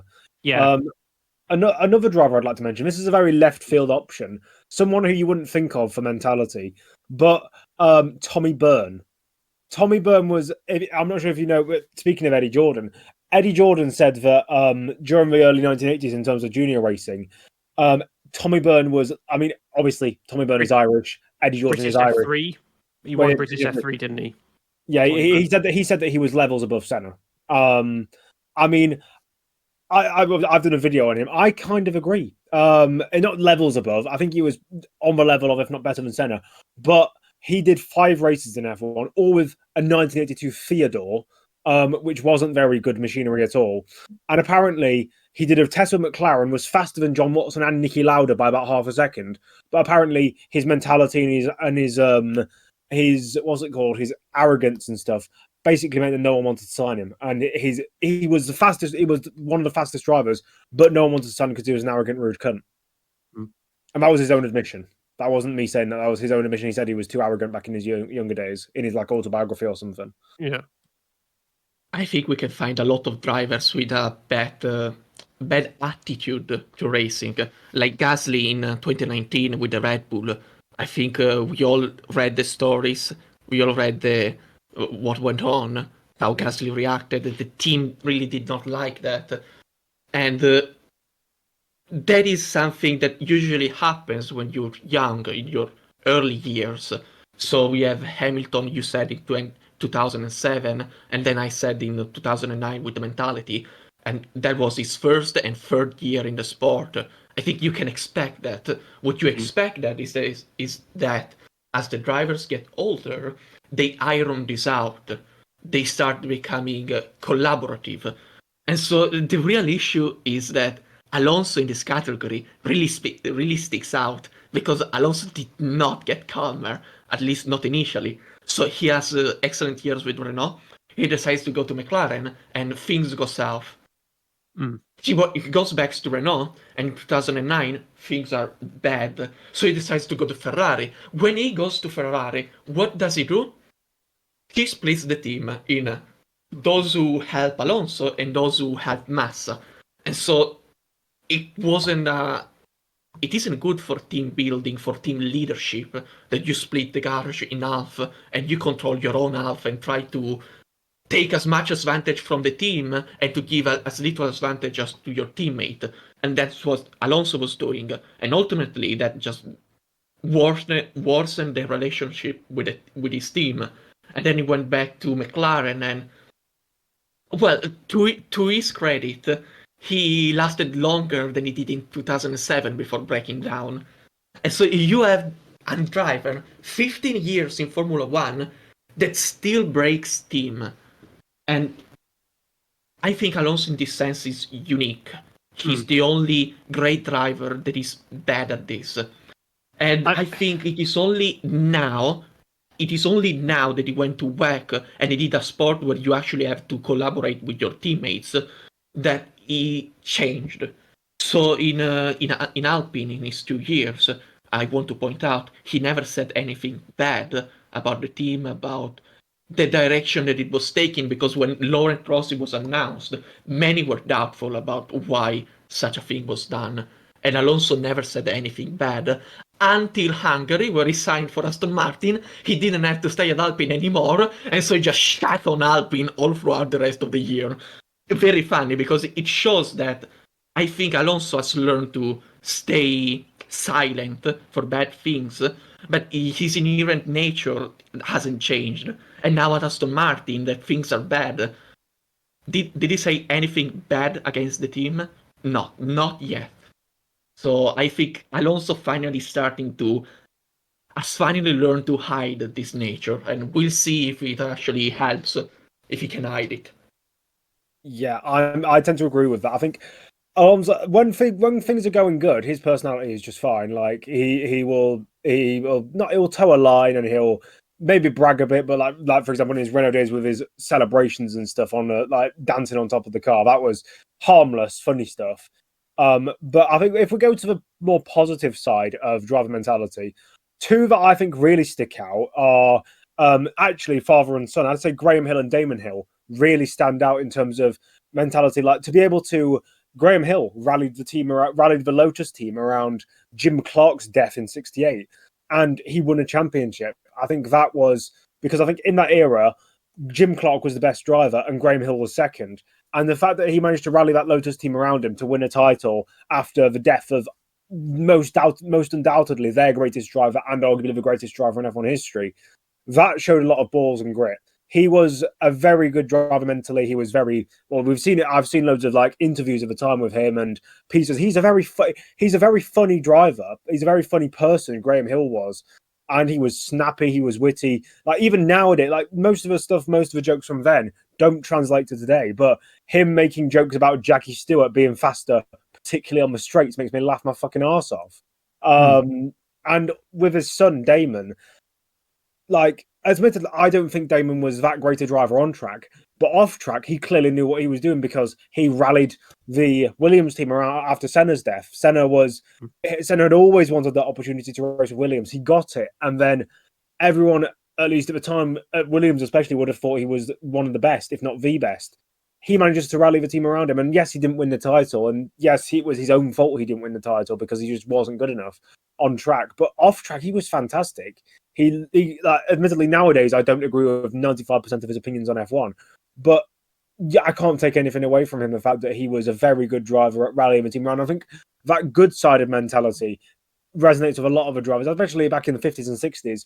I'm pretty sure that rallying teams around dead drivers, Ascari with Lancia in 55, admittedly that team folded, but like Fangio would have had to do that at some point, probably Farina, with those kind of champions would have had to. And another driver we didn't mention actually, Mike Hawthorne. We could have probably mentioned him for best worst drivers because he was very crash prone and he caused some people say he caused the Le Mans disaster. So I cannot comment on Mike Hawthorne, I don't know enough. But instead about Graham Hill, he must be, I don't know much, but I know an anecdote, and I get the feeling that Graham Hill really is a character larger than life, because the anecdote goes that during evening parties, it's not a party, it's something else. But anyway, he used to get so drunk that he would just get naked and then chase the not the maids, the waitress across the hall naked because he's just so drunk. So that's one of a kind, I think. Another two drivers that really had great mentality in team building and team leadership are Schumacher and Vettel. But I think Peter can say much more about that. Yeah, I mean, Schumacher really stands out above everyone else in terms of him creating that dream team in 96, 97, just bringing over half of Benetton to Ferrari, making them the real deal again. Also because he did, again, this isn't a day when you had unlimited testing, but he would spend every weekend at Fiorano, putting in the laps in the car and getting it set up. It was a really sort of, just really all-encompassing in that regard, and everything worked really well. Everyone knew what they were doing, and a lot of it is credited to him for doing that as well. Vettel, yeah, again, someone who put in the hard graft, loved all the technical stuff, really wanted to extract everything he could. He understood the tires very well. An interesting thing with him in terms of people that like to, because he's one of the ones that likes to complain on the radio, is if you notice him, Kimi, and Leclerc, I wonder what they all have in common. When they complain, it's kind of justified because they often, it's usually to do with things like, oh, this strategy is terrible, or the setup's bad, or whatever it is, and most of that is Ferrari being useless. But these, rather than just saying, oh, everything sucks, it's like they diagnose the problem and they know that this is what we should do. This is, the strategy. Do this, do that. And science does this as well, actually. I suppose Leclerc, he knows something is wrong. He's just not very good at realizing how to fix it. Whereas the others, they can do strategies on the fly. And this is a skill that's people like Lewis and Charles don't really have, is that they still have this very passive take on strategies. They just kind of listen to the team and say, oh, well, if you think it's good, we'll try that or whatever. And if you compare Lewis to Schumacher on the team building and technical side, like Lewis had the period at Mercedes when he had basically all the best engineers around except Adrian Newey. But a lot of that came from engine development, which was a lot of that was Schumacher's work before he came in, and they'd been running the engine for a long time. But Lewis, I don't think it was until 2021 that Lewis actually started doing track walks and simulator work. Before that, he didn't do any of that. Testing, again, the testing bans, there was very little of that, but he would spend he would spend his weekends off at doing red carpet events and stuff like that, not with the team at the factory, putting in the work and everything in the way that Schumacher did. Yeah, I tend to agree, obviously.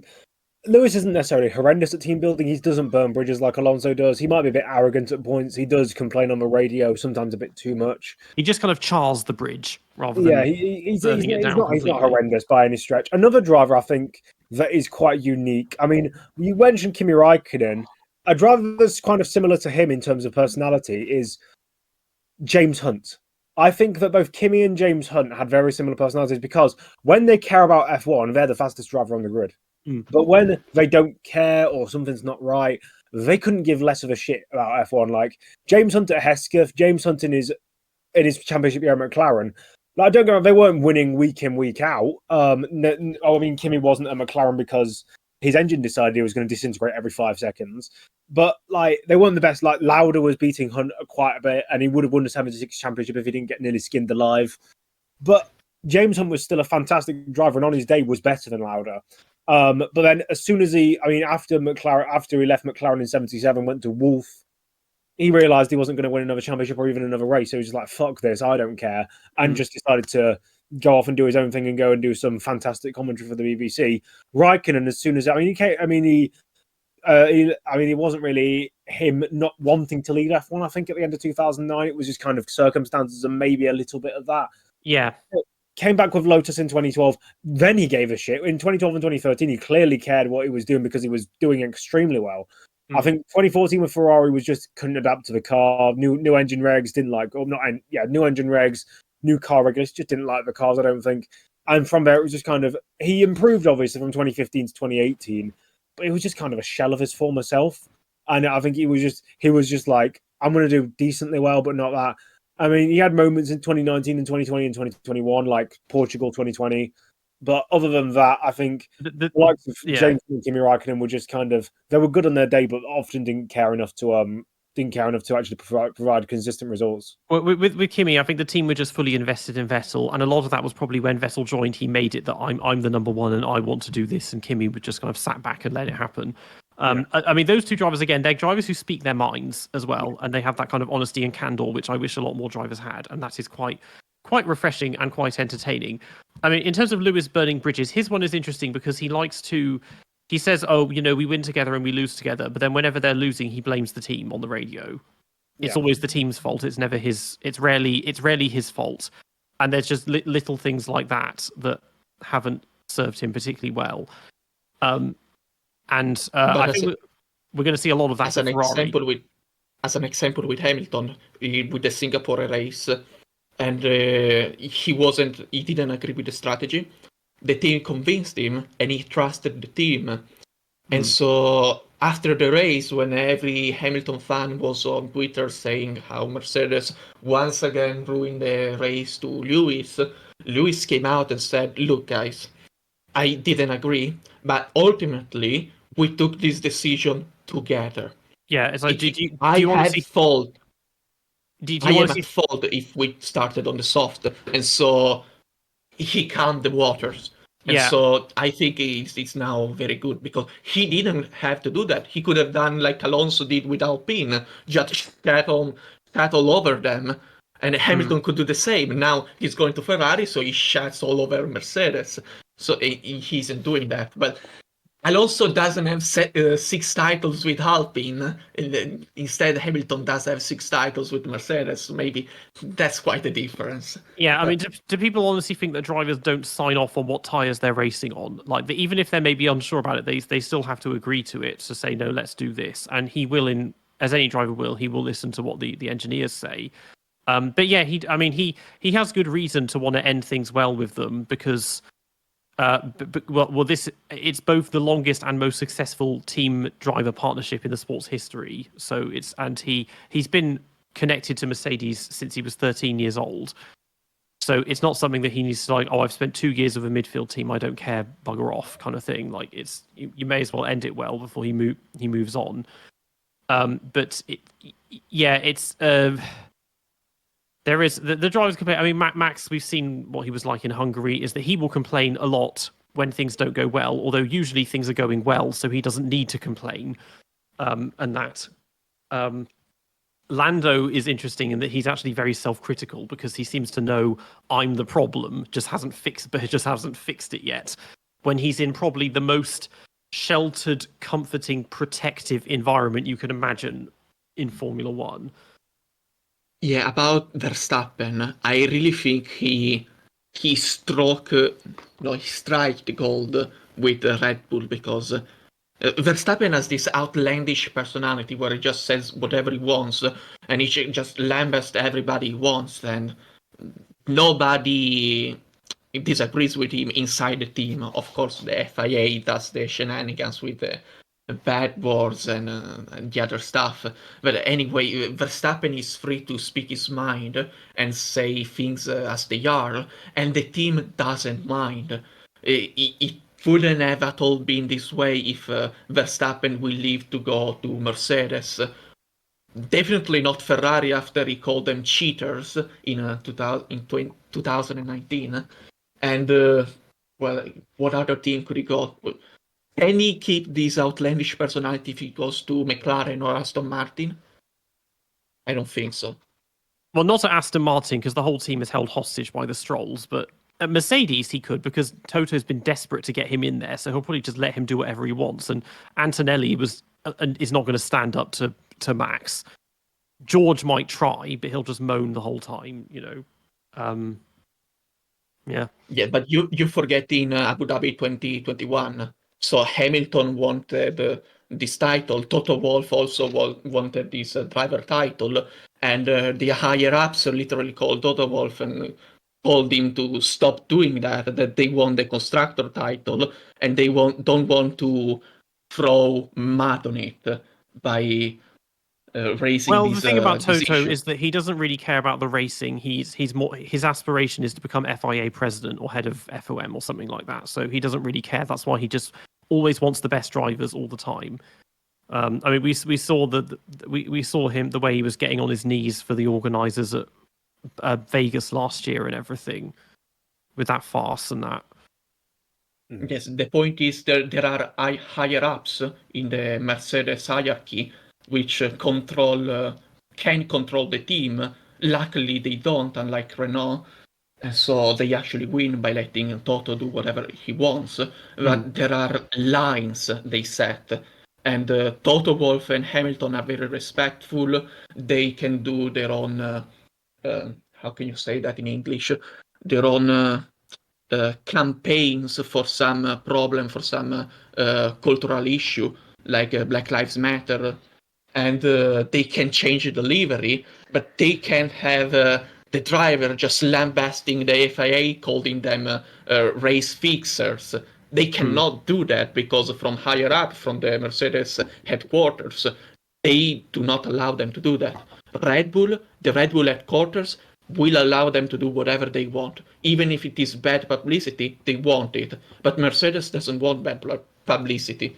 Ads, advertisement, Yeah, whatever. I mean, it's a different mentality because Mercedes is very old, very prestigious company, and so they have their traditions and everything. Whereas Red Bull has always been these sort of radical, fun guys that are at the forefront and trying all these new. I mean, they excel in extreme sports and everything, and just the general. And at the beginning of their careers, they were always like the fun team as well, and the joke team, and so that reflected in that is that if Max wanted to let loose a bit more outside of the track, maybe they'd let him. With Lewis, I think it's like, yeah, good luck telling the only black driver on the grid he's not allowed to talk about BLM or anything, especially with all his supporters.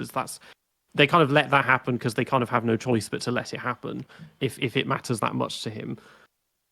And also because he can, I imagine it's one of the perks of his, he can, because of the driver that he is, he can get away with having a contract that gives him a lot of freedoms and privileges and everything else, that in the way that a rookie wouldn't get away with that. Okay, since there is a pause, I just want to cover briefly the strategic ability, because strategic ability is such a hard thing to judge. So theoretically, in a perfect world, strategic ability matters zero, nothing.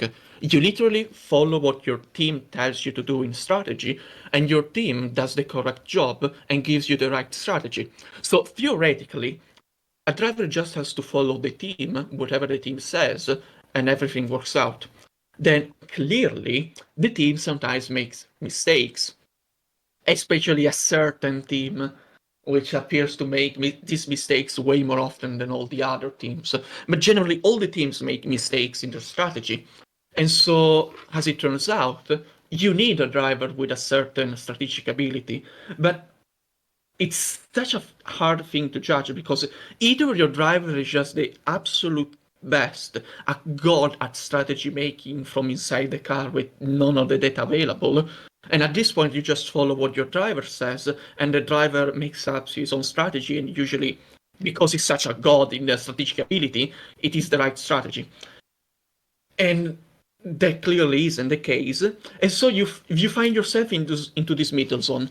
Either you are a good team, which hardly ever makes the wrong strategy, and so the best you can do is just sit down and follow the team orders, and so you have zero strategic ability, and that's excellent.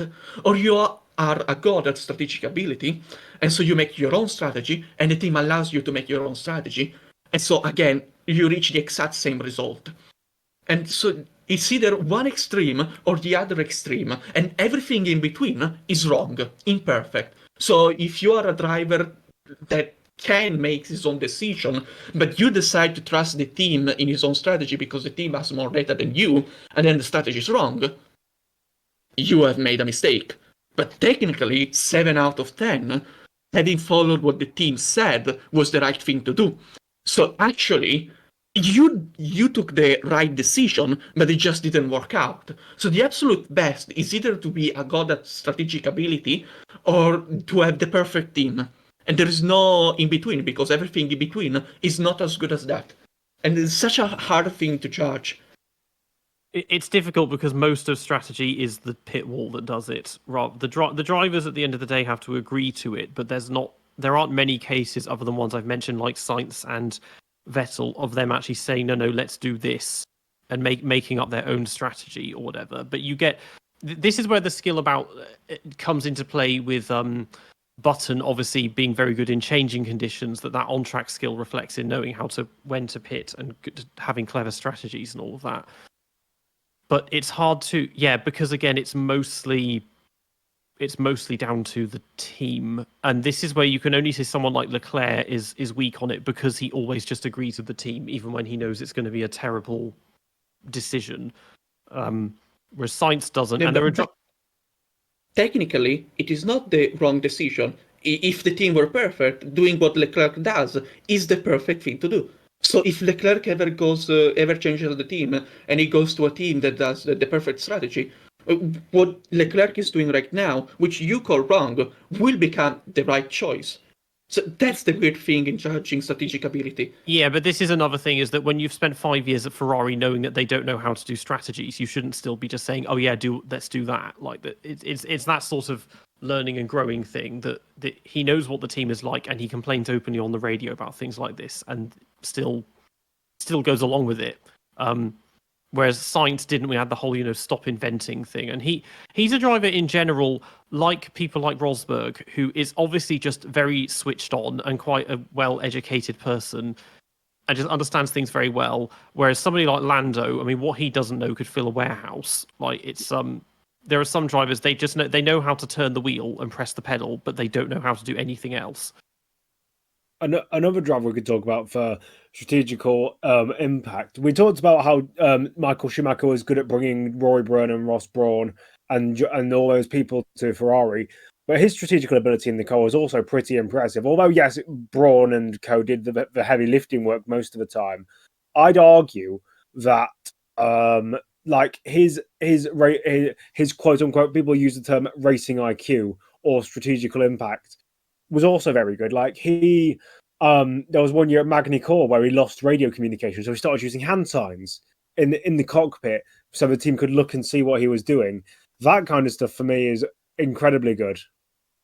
Yeah, Schumacher in general, like he had almost no weaknesses as a driver. Racecraft is a bit, maybe. Yeah, well, the thing is, if he hadn't cheated like half a dozen times, he would have been like, everyone would be like, he is unquestionably the greatest driver ever. But it's those moments that really tarnish his reputation. Because you have to think how significant not only his driving skill, but the stuff he did off track and the amount of work and hard grafts he put in. And again, he was not a driver who complained. I mean, admittedly, things almost always went his way, but still, really good team leader. The morale was excellent. He knew everyone in the team, all the staff. He knew who they're, how's the wife. He knew when their birthdays were and all that stuff. It was just really extremely well rounded. Even when there were decisions and stuff that went against him, like for example, in 1994, when he got that 2-race disqualification and 2-race ban, he had every right to say, actually, this is just the FIA trying to make a championship battle when I was going to win by 5 million points, and this is unfair and this sort of stuff. But he didn't. Yeah. At least from my knowledge, he didn't say any of that. He just kept quiet, served his ban, and got back and won the championship anyway. That's what Lewis was doing in 2020. I remember after he got that penalty at the start of Sochi for doing his practice start in the wrong location, and he was basically saying, "Oh, they're just trying to make up penalties to stop me winning the title or whatever." It's like, or maybe you just broke the rules. Maybe that's what happened. Like it's because he always says, "Oh, there's always a target on my back." It's like, no, maybe you just need to check the rule book a bit more often. Yeah, honestly, all the greats have this ability to just see the race, this racing IQ, the ability to see the race, how it develops, and to take the opportune decision. I think the best one at this has always been Alonso, because just a simple example, when he was at Ferrari wasn't the laughing stock for strategy. Ferrari was actually the team which made the best strategies, and that was because there was Alonso in it, and Alonso was capable of seeing how things develop and fix the strategy accordingly. And so, for that period of time, Ferrari wasn't a laughing stock. Then Alonso left, and it started becoming again a laughing stock, especially now with Leclerc, less with Sainz. And instead, the worst one, racing IQ of the good drivers, I think we can all agree it's Lando Norris. Lando we can all agree on that.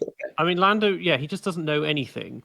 Like, he knows how to drive fast, but doesn't know strategy. Off track, doesn't know what country he's in or how he got there. Doesn't know how to not make himself sound like an absolute arrogant gimp every single time. Again, yeah, he's actually. It's funny. He used to be immensely popular, and he's actually losing a lot of support now because he has such an attitude problem and is just really childish. I mean, 5 years ago, like I think Max Futrell, when he was living with him and stuff, he was saying he is basically a child, and it's like I think part of that comes from being born into such a privileged upbringing and sheltered one, and all of that, and never really living in the real world. Yeah. Off track, he's got very little going for him, Lando. Yeah. He has an army of fangirls. I really find it funny because there was the fan survey that Formula One made for 2021. I hope there's gonna be another one soon now that it's been 3 years. And anyway, in 2021, so the third year that Lando was in Formula One, Lando was the second most popular driver on the grid, and he had just this huge field, basically a quarter of all the teenagers up to 25 years old, and more than half of all the girls in his range of age were his fans. So he literally has fangirls following him. It's incredible. Yeah, well, to move away from Lando and into a more historical aspect, obviously, side-by-side racecraft was very, very far and few between, especially in the 50s. You never really saw drivers going side-by-side into a corner because they were just too risky and because the discrepancies were often so high. So I think if we're going to apply strategical stuff to the 50s, it's obviously car management and who can manage the machinery best and that strategy kind of thing, because tyre changes were regular, but fuel, for example, fuel strategy wasn't.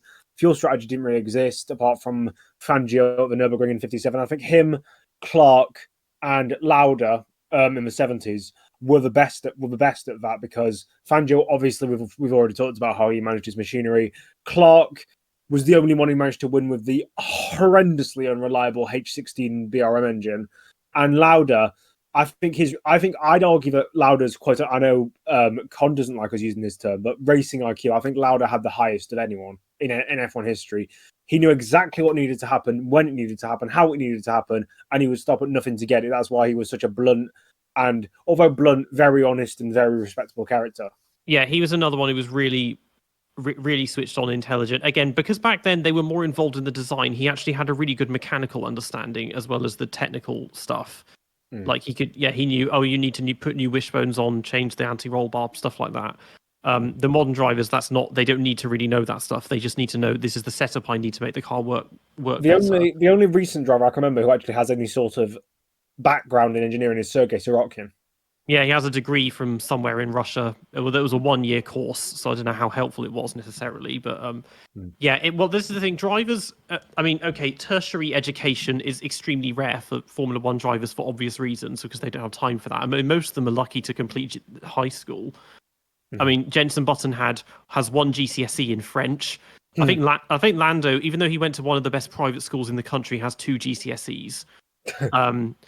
Yeah, Hamilton. I think Hamilton did his A levels, or he went to a sixth form college, maybe, and did a BTEC. Something. I think he did that at least. But to fair, Hamilton went to F1 when he was like 22. He had a bit of time. It would have been maybe Euro F3 by when he was in. He was almost 17 when he made his single seater debut. So yeah, he much later than how it is now when they just start everything much earlier. And almost 17. So he was the same age when he did his first go in a Formula Renault car that Max did FP1 at Suzuka in 2014. Yeah. It's that sort of thing. How is Max in terms of education? Because he seems pretty switched on and stuff. Max, well, he's not old enough. He must have done, I don't know how it works in the Netherlands, but if they have their own version of GCSEs and A-levels, he must have stopped at 16. Because by 17, he was doing Formula One. So he must, unless he just forgone, because he was doing so much karting, he would have been doing his final year. So if he was British, he would have been doing his the second half of year 11 when you're finishing off your GCSEs. He would have been doing European F3. He could have been. To be fair, he could have also easily been getting private tutoring and stuff. Yeah. A lot of drivers do still do that. In the lower leagues, they have a private tutor that goes to them with them to race weekends and stuff. But drivers doing university, they obviously don't do that anymore. I think doesn't Rosberg have it? Rosberg almost did a degree. What, Keke or Nico? Nico, I think he was going to do one in mechanical engineering, or maybe he did do it. I don't know. Well, he could have just done a degree in another language and just put another one on his list. Yeah, but yeah, he's really switched on. But the drivers in general, they don't, because they don't need to, and they don't have time for this. So why would they do it? Especially if they know that they're on the road now to Formula One.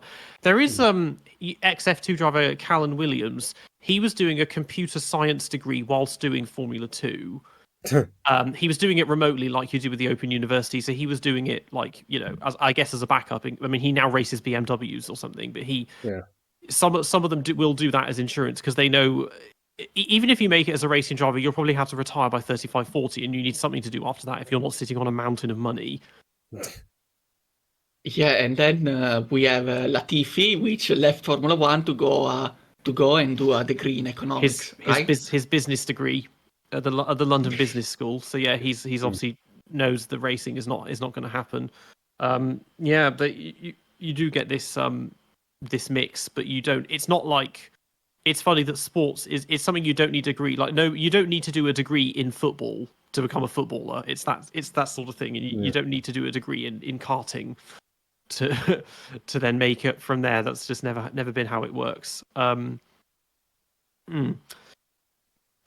We've covered most of the stuff that matters. I mean, you could argue marketability, but that's not nearly as significant. And again, I think it's obvious who are the drivers that do well in that and the ones that don't. We've got the list that Con helpfully gave us to kind of make our way through. We've done most of them. Definitely the on-track stuff we've done all that. He put on as a caveat, I think, as a little bit of a joke one. He put looks, didn't he? So we could have a quick skim through of those. Which drivers would I bang? On the current grid, there's quite a few. It's funny. It's funny. I was talking about this before.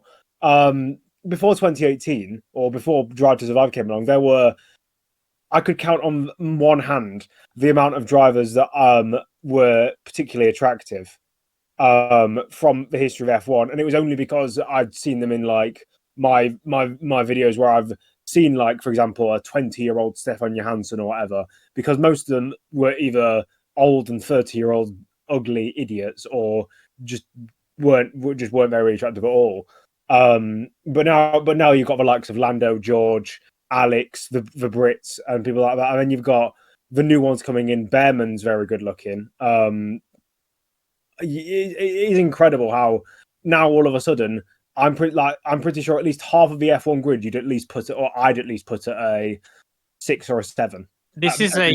I think this is a thing of marketability, and I think I'll be honest, I think it does play a factor that they do take that into consideration because of the DTS crowd and because there's a huge amount of female fans, and marketability is really important in terms of selling merchandise and everything else. Yeah, and you saw this in the way that Logan couldn't drive for shit, but they were getting him to model all the shirts and caps and beachwear and swimwear and everything else. They were getting him to do that. They're doing a similar thing with Doohan. Yeah, same Lando. I mean, McLaren, the drivers are getting younger and younger. They've got these two incredibly baby-faced drivers, and then you've got the juniors as well with Alex Dunn and whoever the other ones are. Martin Stenshorn. Martinia Stenshorn, Brando Boyd. Yeah, it's all those kind of things. The drivers, the average age is getting younger and younger. And you look at Antonelli, and it's like, how is this guy driving a Formula One car? There's this thing with Zach Brown, because like he has the McLaren IndyCar team. He's got Nolan Siegel. He had David Malukas. He had Christian Lundgaard. It's genuine. Like I think in the kind of Pato O'Ward as well. Yeah. People seem to think in the gay sphere that Zach Brown has a thing for twinks, and it's quite funny. It's just there's not really. It's a bit it is crazy how they're all becoming younger and younger. But I remember there were some people fawning on Antonelli before he even turned 18, which I thought was just creepy, rather than But we've seen the social media admins. We've seen the whole Ferrari ice baths and all that stuff. Oh yeah. It's all done. It's all done deliberately, and it is designed really to drive engagement. I think George isn't the only one that does shirtless photo shoots. That's what I'm saying. Yeah. Yeah. There are a lot of drivers that do that now. In a way, they just didn't. It was more. I mean, people. It's easy to talk about drivers of the '80s that even if they weren't lookers, they were at least cool. Yeah. There was back when they were chain smokers and everything else, and surrounded by all these exotic women and all of that. Yeah.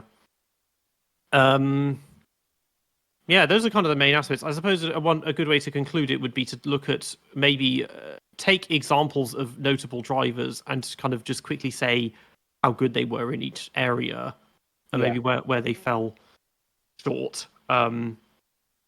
So yeah. I suppose Michael is a good starting point. In that, team building, technical, A-star, like all excellent. Marketability was very good as well. In terms of driving, amazing qualifier. Race pace was awesome. Wet weather ability was brilliant. Overtaking, very good. Where he really lacked though was just cheating and not being afraid to break the rules.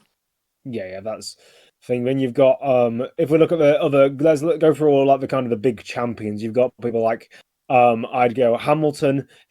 I'd say a rank below Schumacher. I'd say maybe an A-star minus if that exists.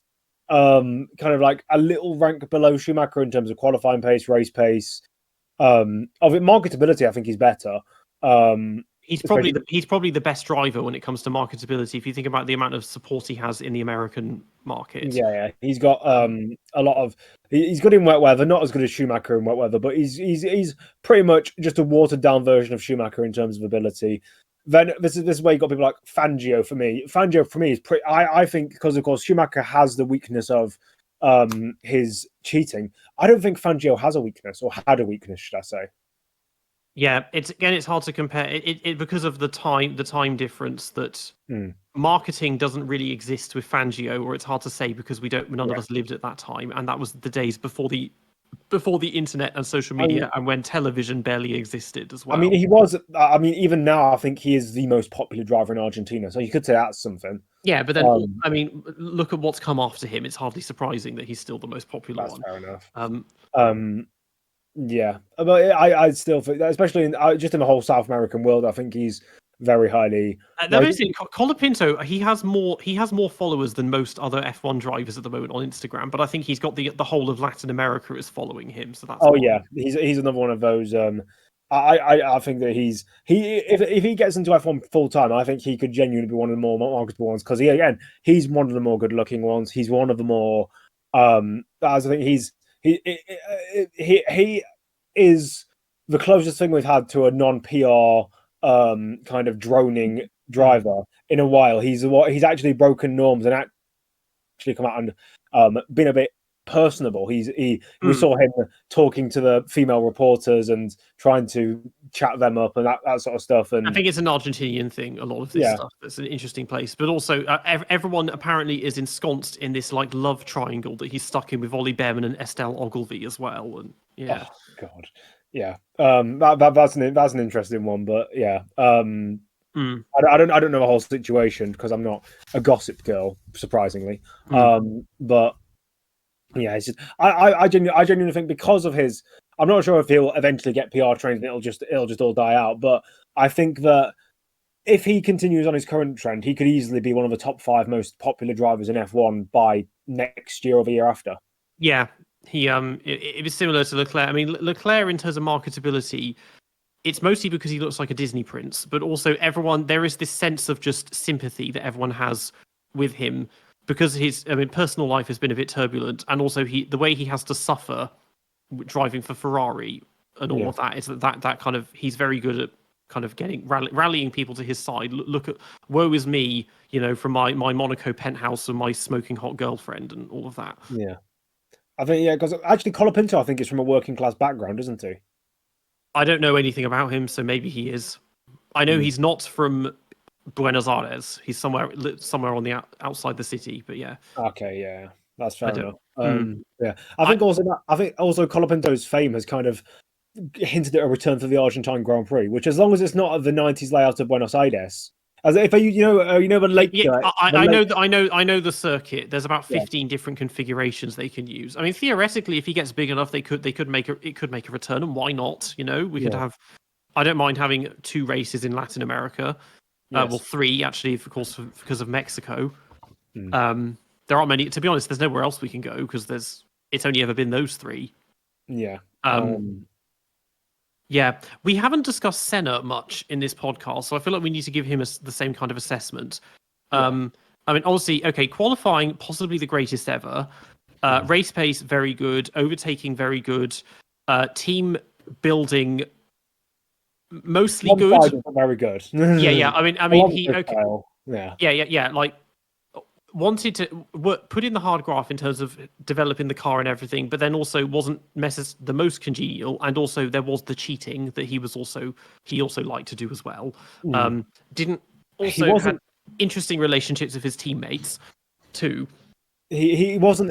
He was initially he was terrible at the politics game, but once he realised he had to at least have some political nous while he was driving with Prost, I think he actually said, "You know what? I've got to try and at least compete with this guy who I think Prost is arguably the best driver when it comes to in-team politics and that sort of stuff." So I mean, he was okay. I think Senna was. I'd say I give him a B grade for kind of inter-team relations and stuff like that. Yeah, so about Senna, I've got a very long monologue to make a point. So please bear with me. So the real key point with Senna is the marketability. So Senna is he isn't good looking. Like many other grades haven't been really good looking. So marketability goes beyond looking good. It's more about what the driver can accomplish, his exploits, his achievements, and so I want to make the opposite case. I think that if we ignore marketability, the perfect driver will come in 30, 40, 50 years. I'm not sure, but it will be an autonomous driving car. So I already can see what it will be. It will be AI, which uses the deep AI, the one which simulates the neuron connection to learn and improve machine learning through deep AI. Neuralink. Exactly, Neuralink, this technology. So the idea behind this technology is that you have different nodes, different neurons, and each neuron is connected to the other through a link, and this link has a certain weight. Based on the weight, it tells you how much this link is being used. The idea is that by properly setting up the weights of these links, the computer, this artificial intelligence, can take the appropriate decisions based on the inputs around the world, and so behave the output in an according way, in the best possible way. The problem currently is that the best possible way to given an input to obtain the optimal output is to have the correct weights on these links. And this is pretty much an optimization problem. And optimization problems are NP hard, which means good luck solving them. You do not solve them. You cannot find the optimal solution. What you do is always, you no longer look for the optimum solution. You just try to improve the current solution to find a better working point, to find the better ways to give the links. And so technically, you never reach the optimal AI. But right now, there is a technology which uses quantum computers, more quantum annealers, in which quantum annealers give you the ability to actually solve an optimization problem for the optimal solution. And so technically, if you apply this quantum annealing to Neuralink, to this technology, you should be able to find the optimal links for the optimal Neuralink. And if you are able to put this entire Neuralink, this computer, inside a car, and to use a quantum annealer to find the optimal ways for these links to have the best possible Neuralink, then technically this AI will drive the car always optimally. Optimum tire management, optimum one lap pace, optimum race pace, optimum strategy, optimum setup and technical feedback, because mind you, this is completely engineering, so technically it is the best driver you can have, something that always does the same thing and it does it optimally. So way better than any driver you can have. And I clearly don't know the timeline, but clearly in 30, 40, 50 years, this technology will start to become mature enough to be applied to racing cars. So clearly, in 30, 40, 50 years' time, we will see this autonomous driving car be driving the car in the best optimal way, and we don't give a flying F about it, because it is not a human driver. So really, the one key point we are missing is that seeing an AI driving a car does not steer anyone's heart, but seeing a human, like any one of us, driving a car is what really matters. It is the exploits, it is the achievements, it is the legend surrounding the drivers. That is the key point. If you want to have the best possible driver, it cannot be an AI because nobody will care. It must be a human. And this human must be able to do the impossible, to do the miracles, to accomplish something that goes beyond the limits of being human. So, a legend. And so I ask you now, which do you think in the entire history of motorsport are the most legendary drivers? Is there any chance you could repeat all that? No, but it's being recorded, so you can go back and listen to it. I know I went on a very long monologue, sorry. I mean, But I wanted to time. really drive home the point. That was a very long way of saying AI can drive cars better, but nobody cares because it's a spectator sport. And so what people want to see is the person doing it. I just thought I'd do my Yes, own but I needed to actually give a reason why this will happen. You know, it's not Yeah. a given that Neuralink can do Well, something. we've seen we have recently seen the first attempt at autonomous Formula One cars, and the driving is interesting. Yeah. They're trying it, but the thing is, it was a complete flop. yeah, the thing is, that's the thing. Nobody cares as well because this is the thing. A lot of the time, what you're actually watching does not matter. Like if you look at football, it's just kicking a ball about. But what people care about it's seeing the athletes are so good at it, and it's the competitive element of it that makes it engaging. In the same way that darts is really people love that. It's like you're just throwing this pointy thing at a wall. Like the action of doing all the it atmosphere and stuff. Yeah. couldn't be less interesting. But it's the atmosphere, it's the element of competition and suspense and uncertainty that is what makes it so compelling. And seeing people at the very top of their craft, that's what it does it. And that's why if you get rid of the driving element, no one cares because then it's just a bunch of engineers in the background that no one knows about designing this AI that's doing it all itself. I will make a point on Ace's point about the greatest drive. I'm not sure. Did you say in Formula One or did you say in motorsport in general? I thought the Motorsport monologue was getting to Senna at some point, and I was like, "What's Senna got to do with AI?" Unless you were trying to say that he's the closest thing we have to AI in terms of his driving ability or something. We were going to talk about Senna, and we just kind of went off on a monologue. I actually a couple of weeks ago made a list of who I thought the top 10 greatest drivers in auto. I called it auto racing because motorsport includes like bike racing, and I don't know a thing about bike racing, so I wouldn't be able to. So 10th on my list is a NASCAR driver, David Pearson. 4-time champion, more than 100 wins, the second most wins in the sport. Very good. They called him a silver fox because he had grey hair, but he was a fantastic driver. The second on my list of all-time NASCAR drivers. Then 9th is Jackie Ickx. I put him because I think he's 6-time Le Mans winner. Decent in F1, very good all-rounder. Criminally underrated wet weather driver, that kind of stuff. 8th, I put Scott Dixon, IndyCar man. Very good in endurance racing, very good in IndyCar. Still going strong. I think he's like 45 now, but he's still going strong in IndyCar despite his you could quote unquote old age. Then 7th on my list is AJ Foyt, another IndyCar legend.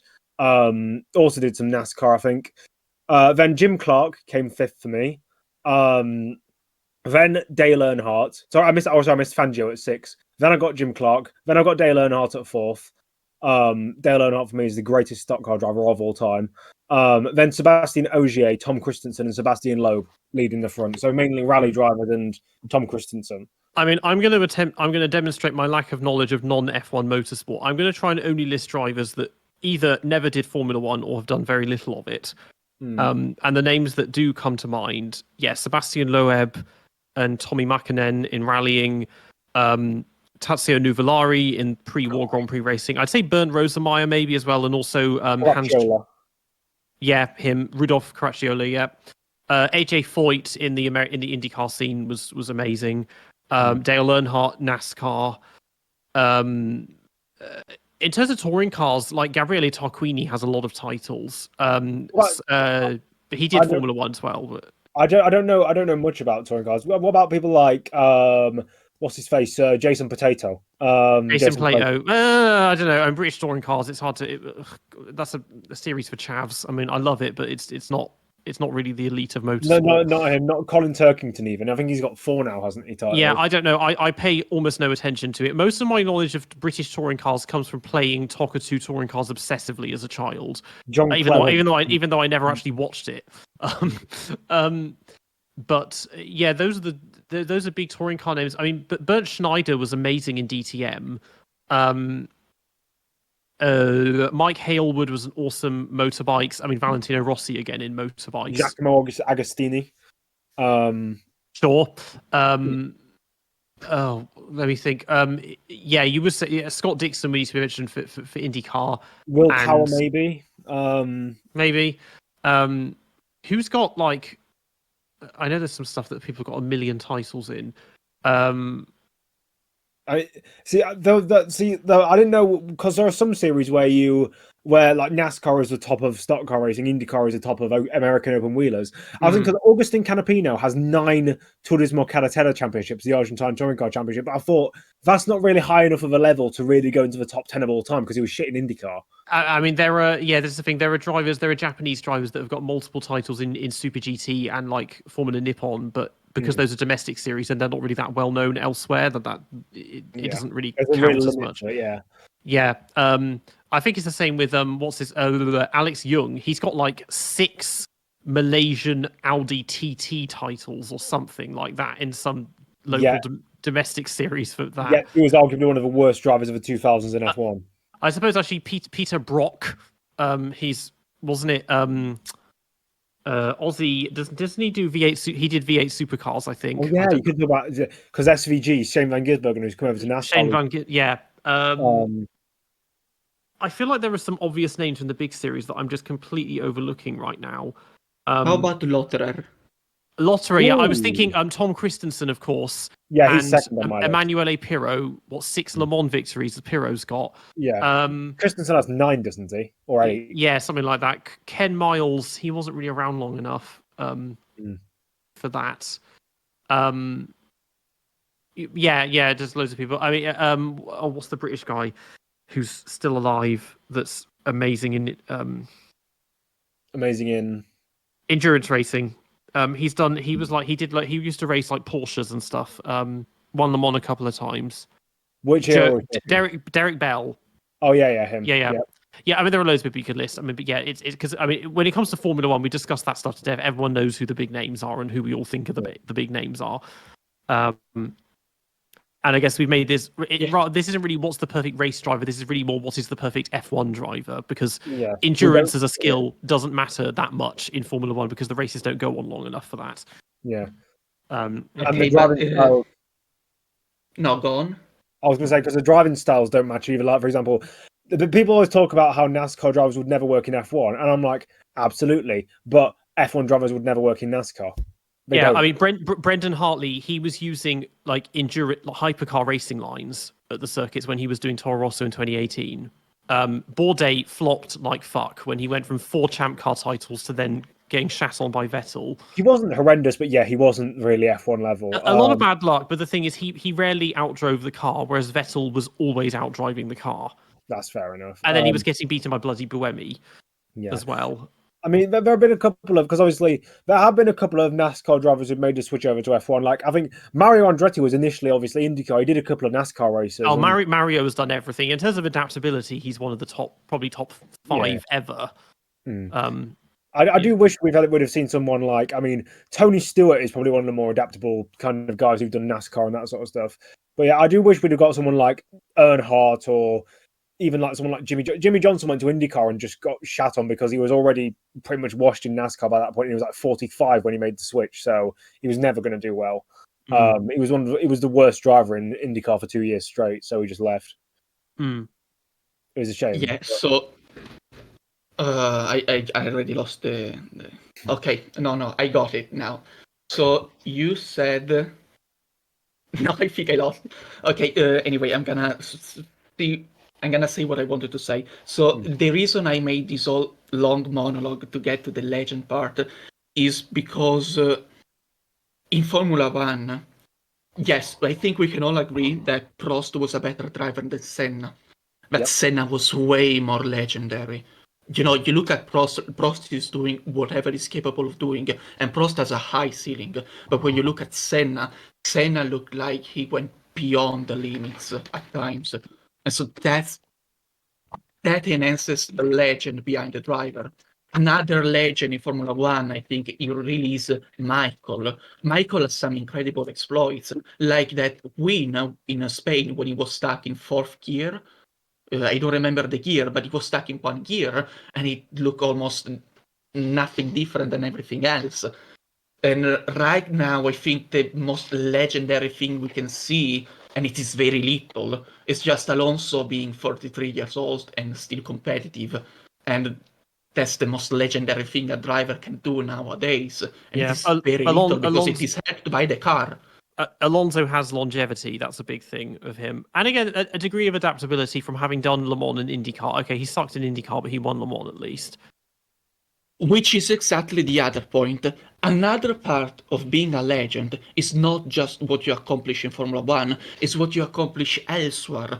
Hence why at the beginning, both myself and Nedzo had said a driver, the perfect Formula One driver, has to do something other than just Formula One. They have to go to other categories and prove that they're really the best. And so nowadays there's hardly anybody. There's Button, there is Alonso. Verstappen is doing GT. I mean, not the GT Championship, but he's playing the GT cars. Sim racing and also esports. Yeah. And Michael and Senna didn't really do much outside of Formula One, I think. Michael didn't go. Yeah, Michael was doing sports cars. He did Sauber before F1. Senna did one race, I think, in sports cars in '84, or a couple of races in that, and was reasonably decent. But Senna was really, he won the race. I mean, I know the Race of Champions wasn't really a proper serious event, but he also did win that. Yeah, I mean, that I would say, I'd put that in the same category as when they do like charity karting events, that sort of thing. I think if there was any driver of his era that would have been able to do that, it was him, though, because he had a natural talent for that sort of stuff. Yeah. But yeah, it's just these days it's a mixture of having to do X amount of races this year and also having the contracts not letting them, that drivers aren't allowed to really be that adaptable. And you see like because people with Lewis, people have said maybe he could contemplate Formula E because of the green initiatives, but then Formula E sucks.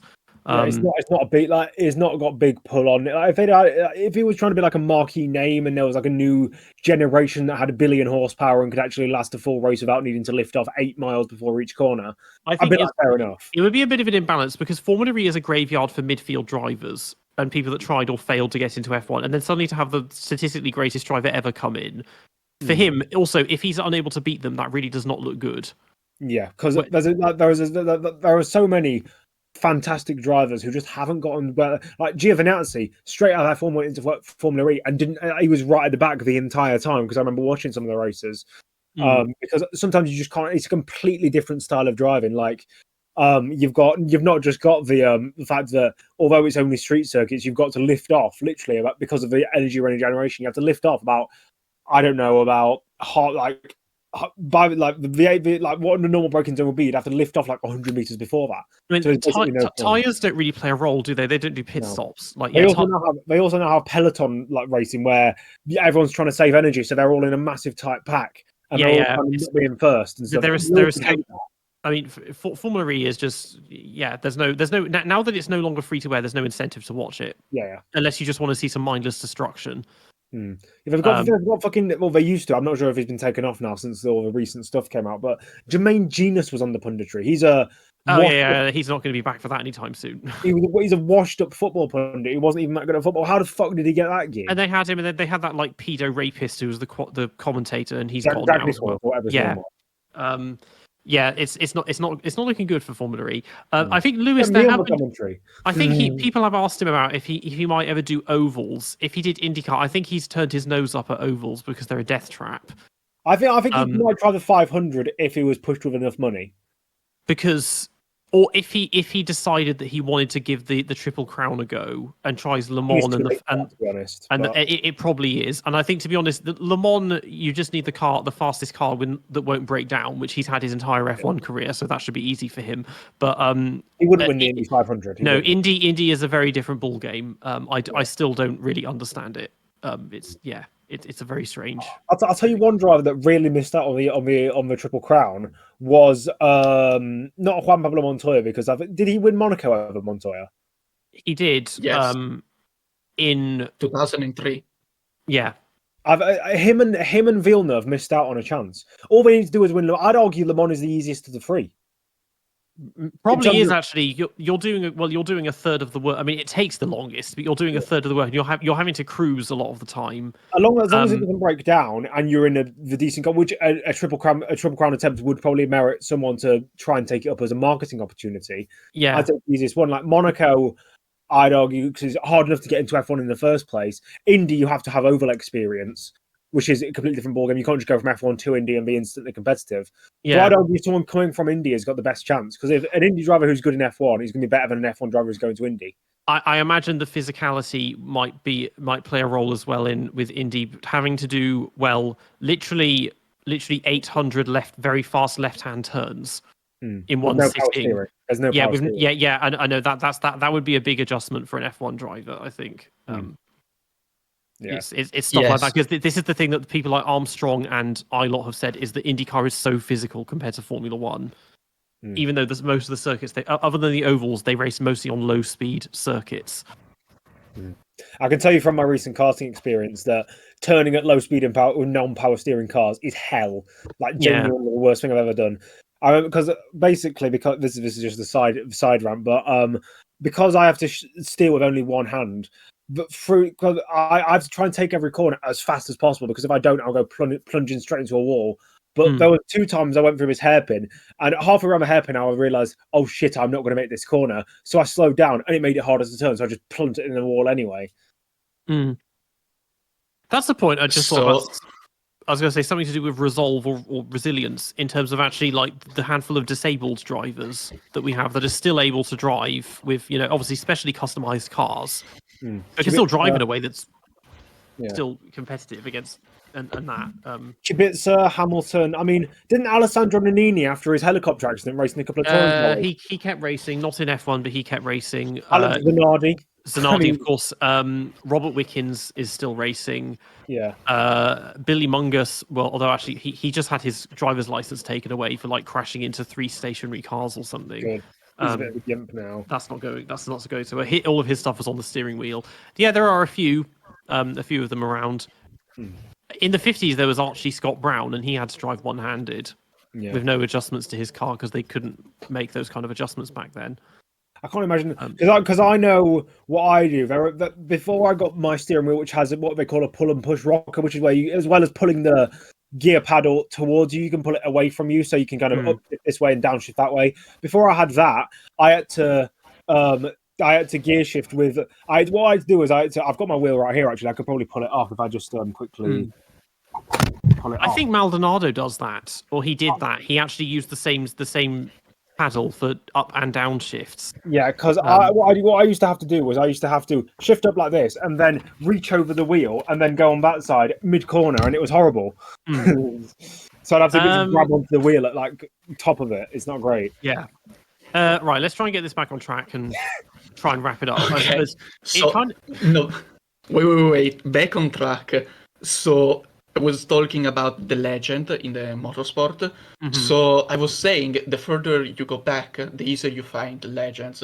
So right now you have Hamilton, just not because of the accomplishment, but because he's winning so much races. Then and Alonso a bit because of longevity, but nothing much. Then you go back, there's Michael, because of some of his exploit, and the championship. You go, there is Zanardi, but that's a pretty unique scenario.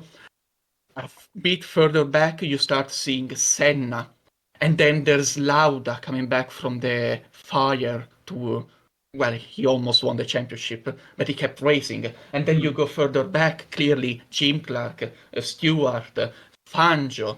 But I think the most legendary driver ever was Tazio Nuvolari. Yeah, I knew you were His gonna say that. accomplishment outshines everything any other driver ever did. So first of all, Tazio Nuvolari started as a rider. So he started racing on two wheels. He didn't start with cars. He started with bikes, and he was an ace. Look, he has 69 victories on bikes. 36 are absolute wins, and 33 are class wins. One champion of Europe title, two Italian champion titles, three international speed records, 32 fastest laps. Back when clearly there wasn't Formula One, there weren't clear championship. On four wheels, then he has 92 victories, 55 absolute and 37 class victories.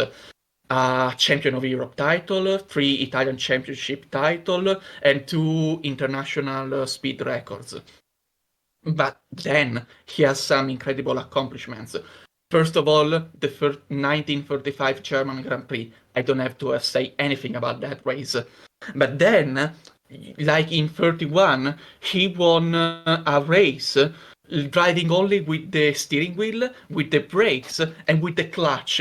Meanwhile, his mechanic, with the belt you use for the pants, he was controlling the accelerator on the engine because the accelerator broke. So the mechanic literally opened the engine and he was applying the throttle, basically.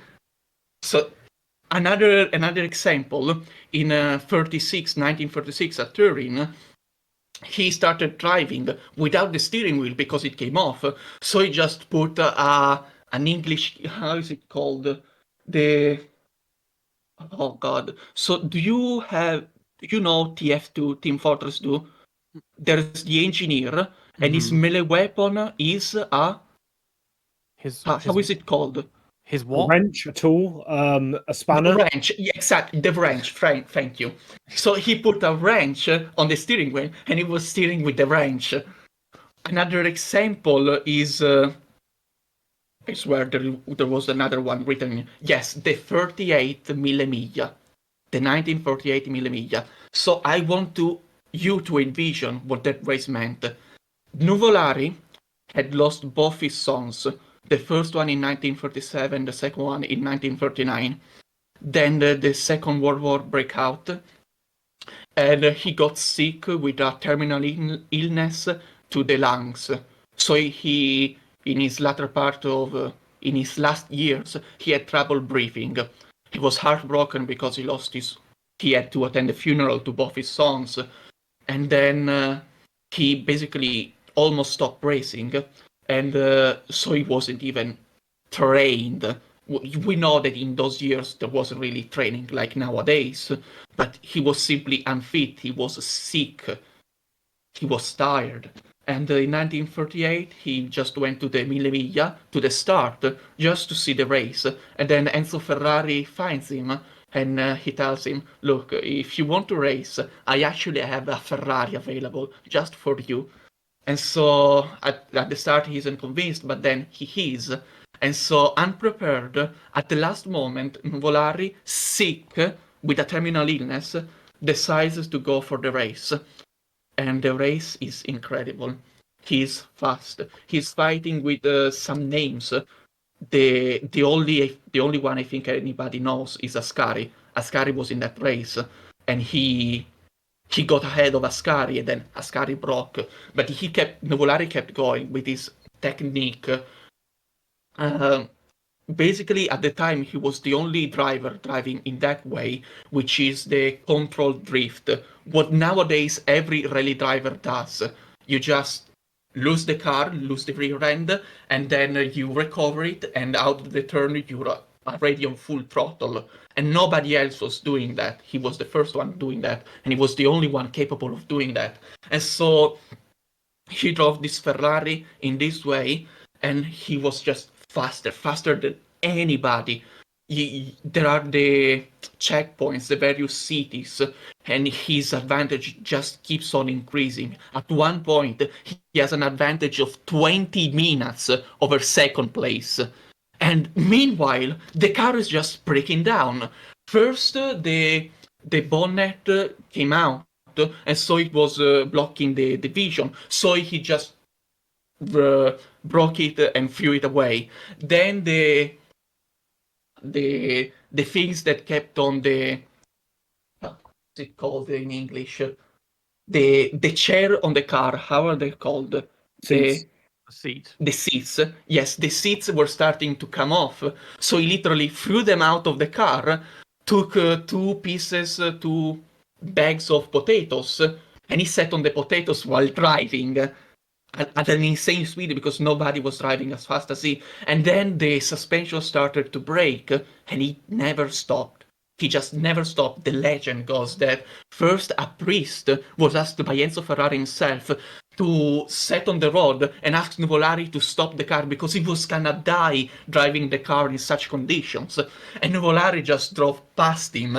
The priest had to dive out to not get run over by Nuvolari.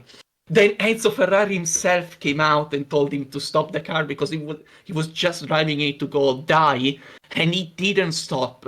And so finally, I think less than 100 miles from the finish line, the suspension completely broke off, and so he simply stopped the car on the side of the track, got out, and to the spectators around him, he asked for a bed to sit because he was tired. And that's the end of the legend. After Nuvolari retired, nobody cared about the race. Although Italy was on the radios just to follow the commentary, and as soon as the commentator said Nuvolari is retiring, everybody turned the radio off. At the end of the race, the winner, I don't remember the name, but this guy won the Mille Miglia for the 6th time, and nobody at the end of the race was talking about him. They were all talking about Nuvolari. That's how big of a legend he is.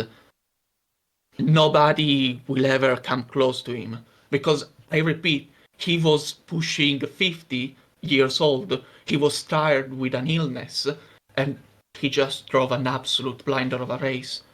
Like, which other driver comes close to accomplish what Nuvolari accomplished? His exploit, his deeds, nobody.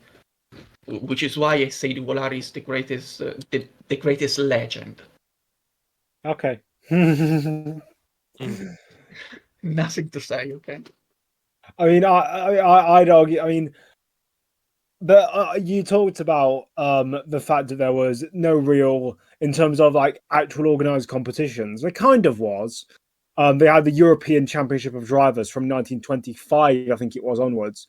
And I'm not sure. I'm not sure if he competed in all the races every single year, so I can't be certain whether this is a fair metric to use. But he only won the European Championship once in 1932, from what I remember. Obviously, he's won the Mille Miglia and the Targa Florio, I'm pretty sure, multiple times, which is, I'd argue, they were better. They were more important events than the European Championship were at the time because it was just a different era. I mean, there's definitely drivers like Fangio who had moments like what you suggested in his early career with like the individual racers. Similar, Sterling Moss at the it was the Mille Miglia in '55, averaging 100 miles an hour over a 1,000 kilometer course. That was nuts. There have been so many drivers who've had similar stories from that era. I think I put Nuvolari third on my list of Grand Prix drivers, behind Clark and Fangio. But that's still very esteemed competition. What do you think, Peter? I mean, I kind of limit myself to just F1 drivers because stuff outside of that, my knowledge is quite bad.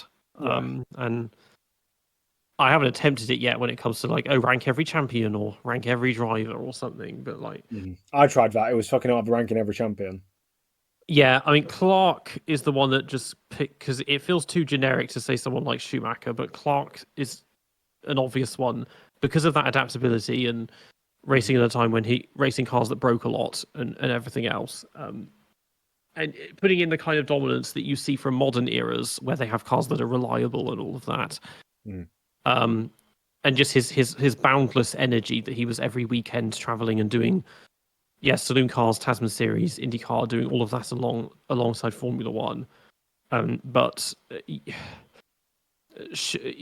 Schumacher is just so well-rounded in that you have to ignore, if you ignore the cheating stuff everywhere else, he just left no stone unturned, and his racecraft and pace, his setup work, team building, technical, everything was just at the top, and that in a way that for Lewis is similar in a lot of those ways, but he doesn't have the same. He falls short in the technical and team building part, because he's not known for that as much. It's more just give me a good car and I'll drive the socks off it.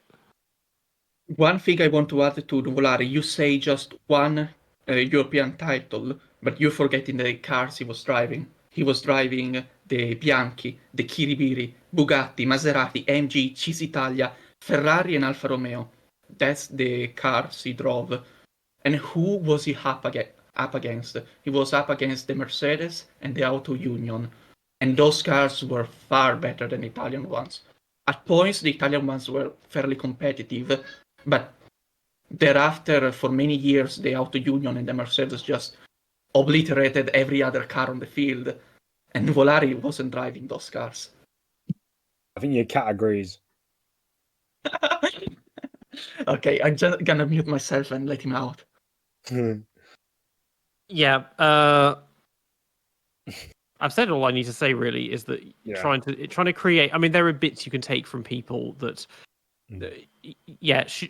Schumacher, Verstappen, Hamilton. That they have most bases covered in terms of you trying to find the perfect driver. But then you could combine, taking elements like Kobayashi's overtaking, Jenson Button's reading of changeable conditions and strategies, that stuff like that. Checo's tyre management. Checo's tyre management, yeah. Leclerc's marketability, I suppose. It's things like that you can really that can come into. You can put it in, but the ones at the top are very close to having all bases covered. At the end of the day, yeah. But I think the closest you can get to a perfect F1 driver, I think overall it is Michael. Yeah, I'd argue elements of him and Fangio mixed together would basically create the perfect driver, with a couple of exceptions, with a couple of 98s instead of 99s if you were to go on rating them on a scale of 1 to 100. But yeah, right. I think that's it then. Yeah. Obviously, if anyone has their own notions of what makes a perfect driver or who you think has all of those, then do let us know in the comments below. Yeah. Don't say Nicholas Latifi or Nikita Mazepin. You're not fucking funny. If it was if it was Dodgems or bumper cars, then they could give it Demolition Derby. You've been listening to the DRS Train podcast. We're on YouTube and Spotify, and you can find us on Instagram and X at the DRS Train podcast. Make sure to tune in for our next episode. Stay safe, and we'll see you all next time. Bye.